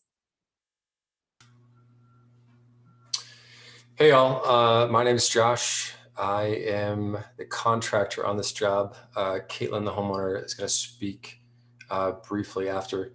I don't think we have a ton to add. Brittany, I think, covered it fairly well. This originally started out as a pop-top, and after a few conversations over the phone, we decided to go with the rear addition, really focusing on subordinating the new space to the old. As far as the various conditions, I actually misunderstood Brittany's email. So we actually sent her an updated set that has those addressed. So I imagine we can get through this fairly quickly. Our preference would be, we do like the prairie style grills. So if there is a way to work that out, I think we'd like to discuss that. If not, ultimately the grillless windows perform better from a U factor perspective regardless. The patio is sort of a TBD. We're not sure if we're going to do it right now, or if that will be a later phase with some other landscaping. If we were to do it right now, we're looking at either flagstone or cement, so we can talk about that further as we address the resubmittal. We sent some lights, and we would definitely do the smooth side for the siding rather than the faux wood for this particular application. That's just about all I've done. Great. Can I go next? Yeah. My name is Caitlin Harlan. I live at 633 Steel Street. I just wanted to give some context that this was actually my grandparents' house that I purchased from them. They've been living in the house and bought it back in the 60s. So it's really cool to keep this in the family. And I have done so much research and learned so much throughout this whole process. And I learned about, Frank Lloyd Wright and the prairie style windows. And so that was me wanting to put that in the addition. So I really do love that. And I love the craftsman aspects of this home. And we are totally okay with all conditions required of us. Smooth siding, obviously. I don't like the faux wood look either. So yeah, I just would say I love this neighborhood. I'm so glad to be back living here. And thanks so much for your time. Great, thank you. Are there any questions for the applicants? No? All right. Thank you for your time. Oh, Brittany, did you have something? I just have one quick clarification. If the patio is intended to be a later project scope, I would recommend the applicant remove that from this submittal. However, our submittals are good for 3 years, but if that is not constructed at the time of inspection, you will have inspection issues. So that's just something to think about. But that's my only clarification. Thank you. Good point. All right. Well, thank you for your time. Are there any public comments on this project? There's one person still on the call and they do not have their hands raised. But if you'd like to, just put your hand up on, or raise a hand button on at the bottom of your screen. Okay. All right, then we'll move into deliberation. What did everybody think on this project?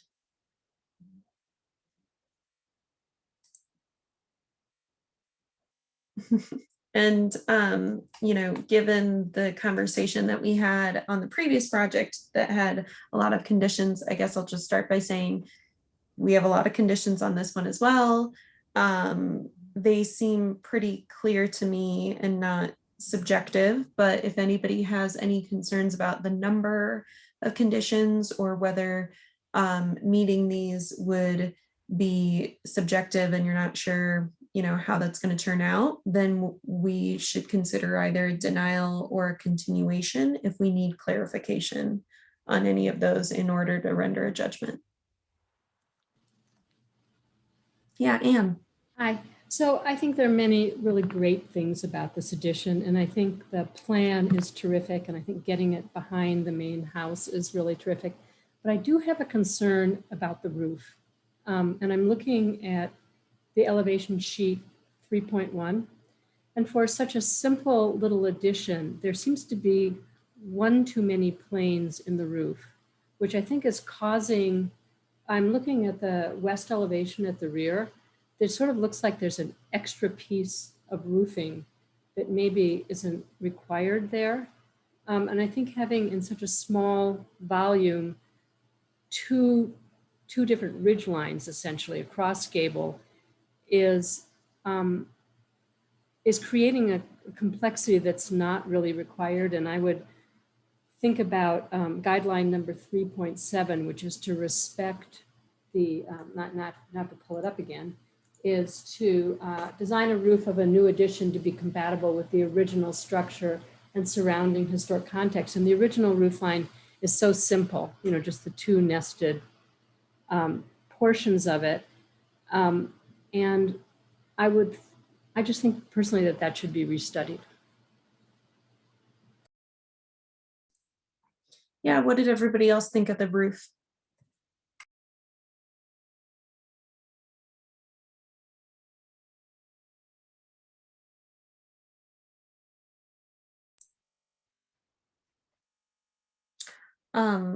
I'll chime in. I agree that it seems a little fussy and awkward at that back portion, and I'm seeing what you're referencing, and it does feel a little awkward.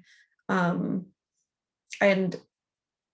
I don't have a strong opinion if we wanted to make a condition or you know, deny and see what they could do to resolve it.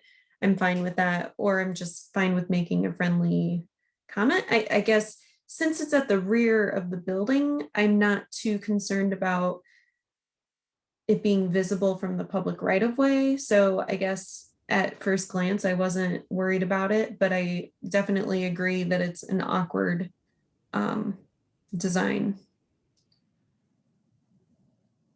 I'd go with whatever everybody else feels is best, probably. Yeah, Madam Chair, I totally see what Anne's saying, but I also see it is at the back. I guess I would be fine with a friendly comment, you know, a friendly, so, but I don't know. I guess I'm okay with it since it is at the back, and this is such a lovely design. Overall, there's so many nice things about it, and you know, I used to own my grandparents' house, and I sure wish I still had it. So good on the owner for sure. And I really like the way the, you know, the porch kind of disguises everything in the back. I thought that was a really nice touch. I understand what Brittany's saying about the windows, and I totally understand the applicant's love of that style of window and her desire, but I do agree with Brittany about the windows. That's my 2 cents.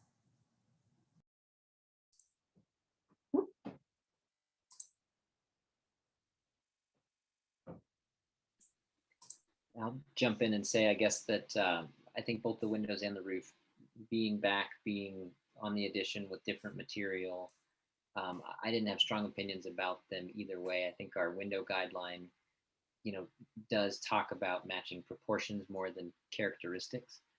So I saw maybe a little bit of leeway there actually, but from the roof and the window perspective, Kelly, kind of like you said, I think it's great and it's very approvable, but pending others' opinions and final resolution of those things, I'm comfortable with these conditions too. I tend to agree with you about the windows, Graham. I think I'd feel different if the addition were like a brick to match the existing or something, but because the siding differentiates it as new and the placement, I think, I'm not too concerned about it being thought of as, you know, a historic portion of the home.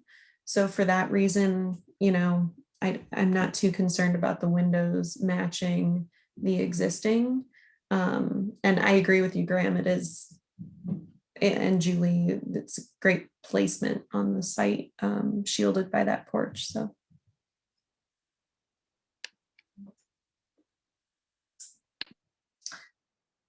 So Gary, George, either of you have anything to weigh in on with, it sounds like the 2 big things brought up are the windows and the roof, and we have a few differing opinions. I guess I could go along with the consensus of the group regarding the windows, because, you know, the addition is clearly an addition. And I don't think the prospect of it somehow falsifying history is an issue if those windows have that prairie style.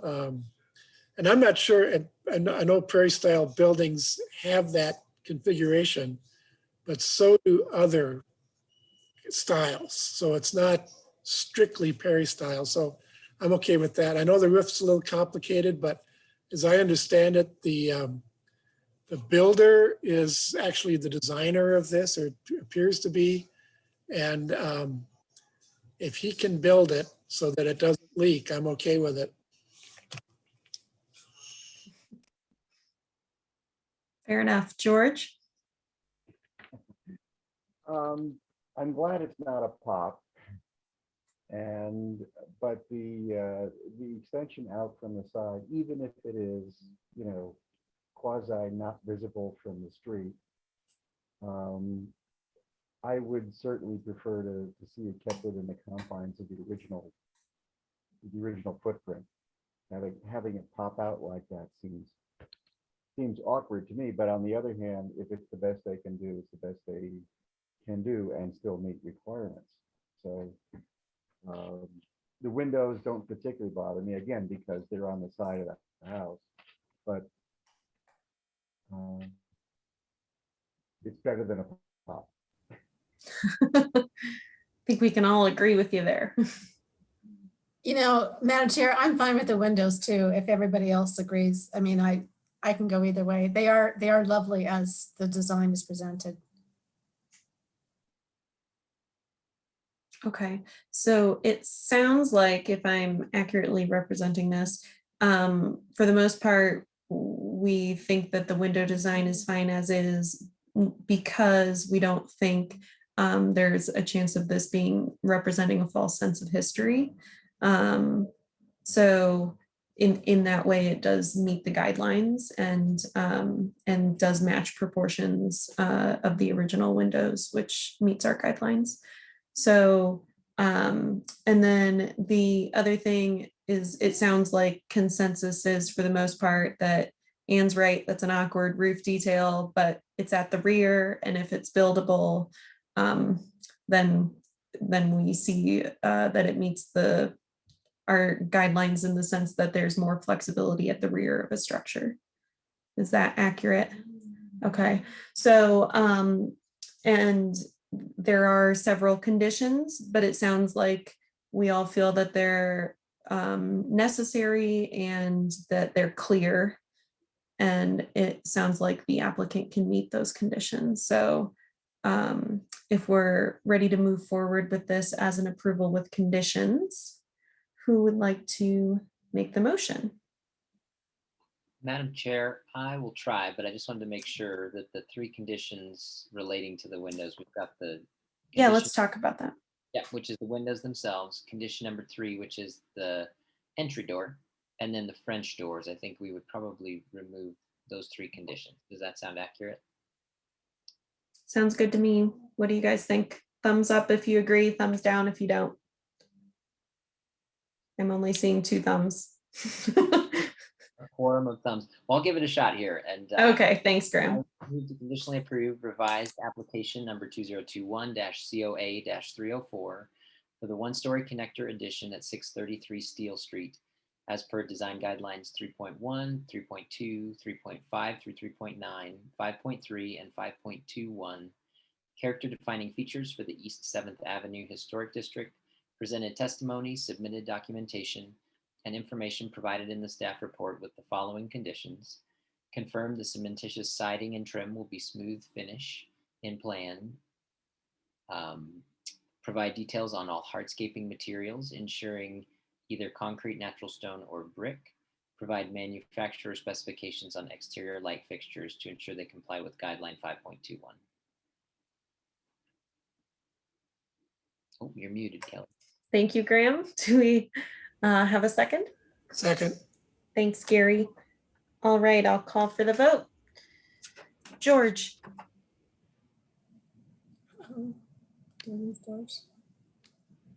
And we can't hear you or see you, George.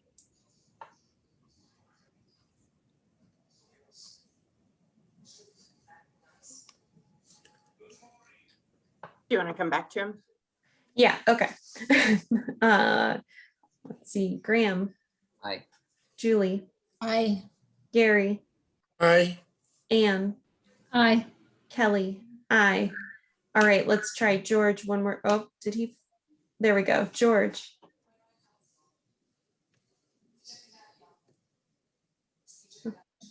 It looked like he was unmuted, but we didn't hear anything. Can you try that once more, George?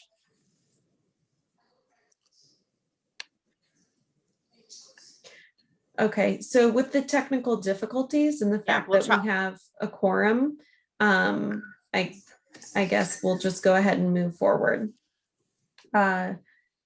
So I see George again. I wasn't seeing him before when you said yeah. you saw. So George, you want to try that again? Got to unmute and then. I'm so sorry that the web connection today is just awful, but if, you know, we have to keep the quorum, I think, so I'll do my best to keep up. So how do you I vote, apologize George? to everyone.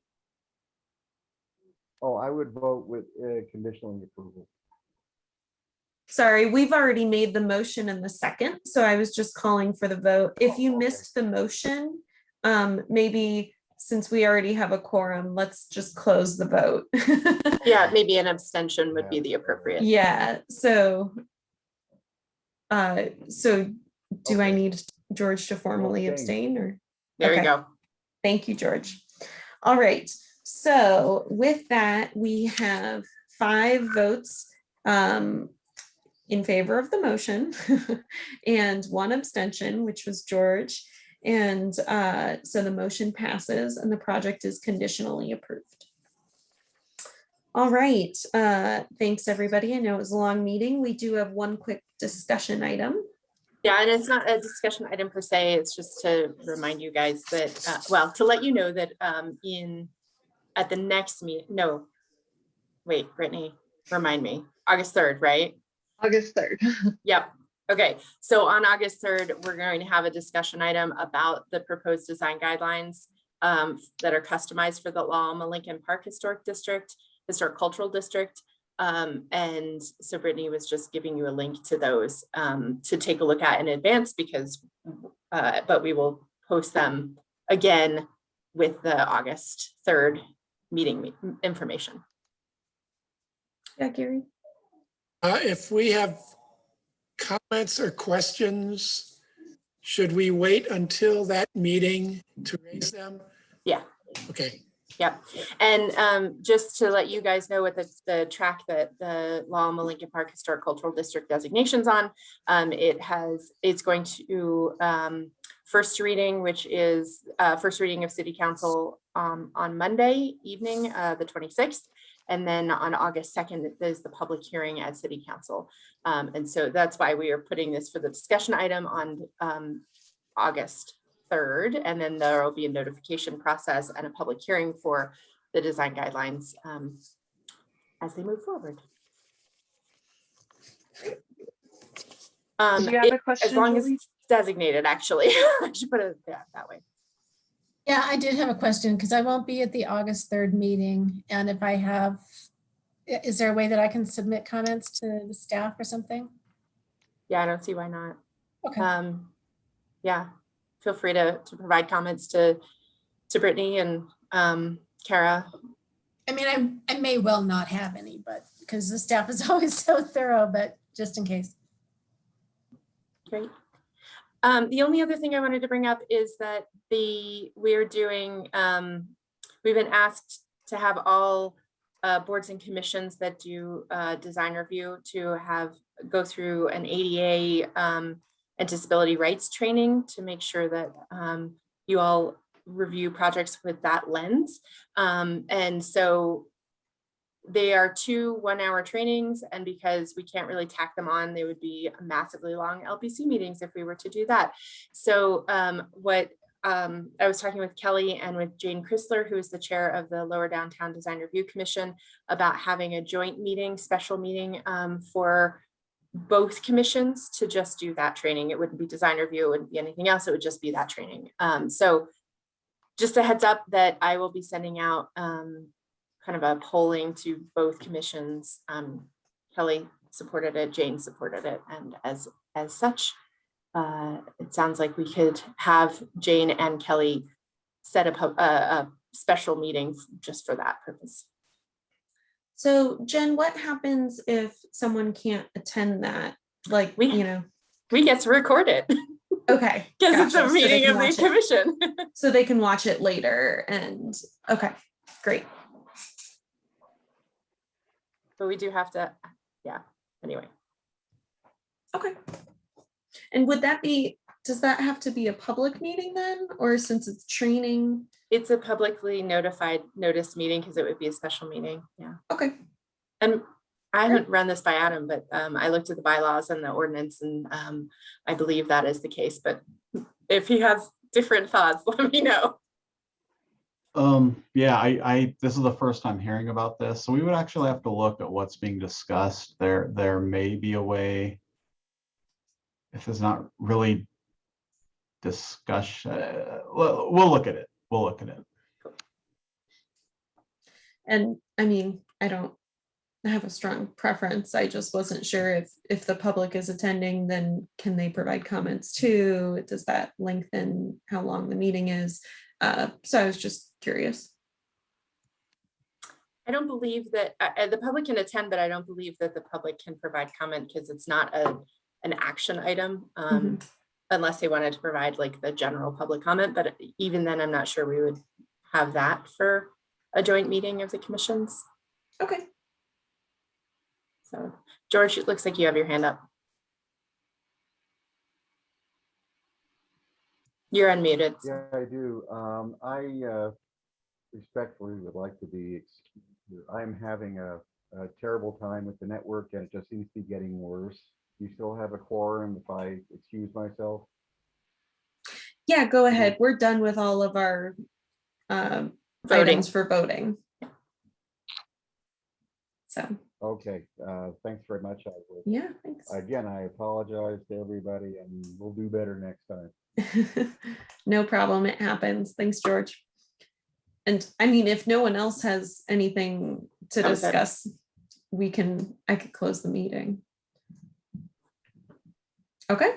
All right. We'll go ahead and close the meeting. Thanks, everybody. Bye, everybody. See you next time.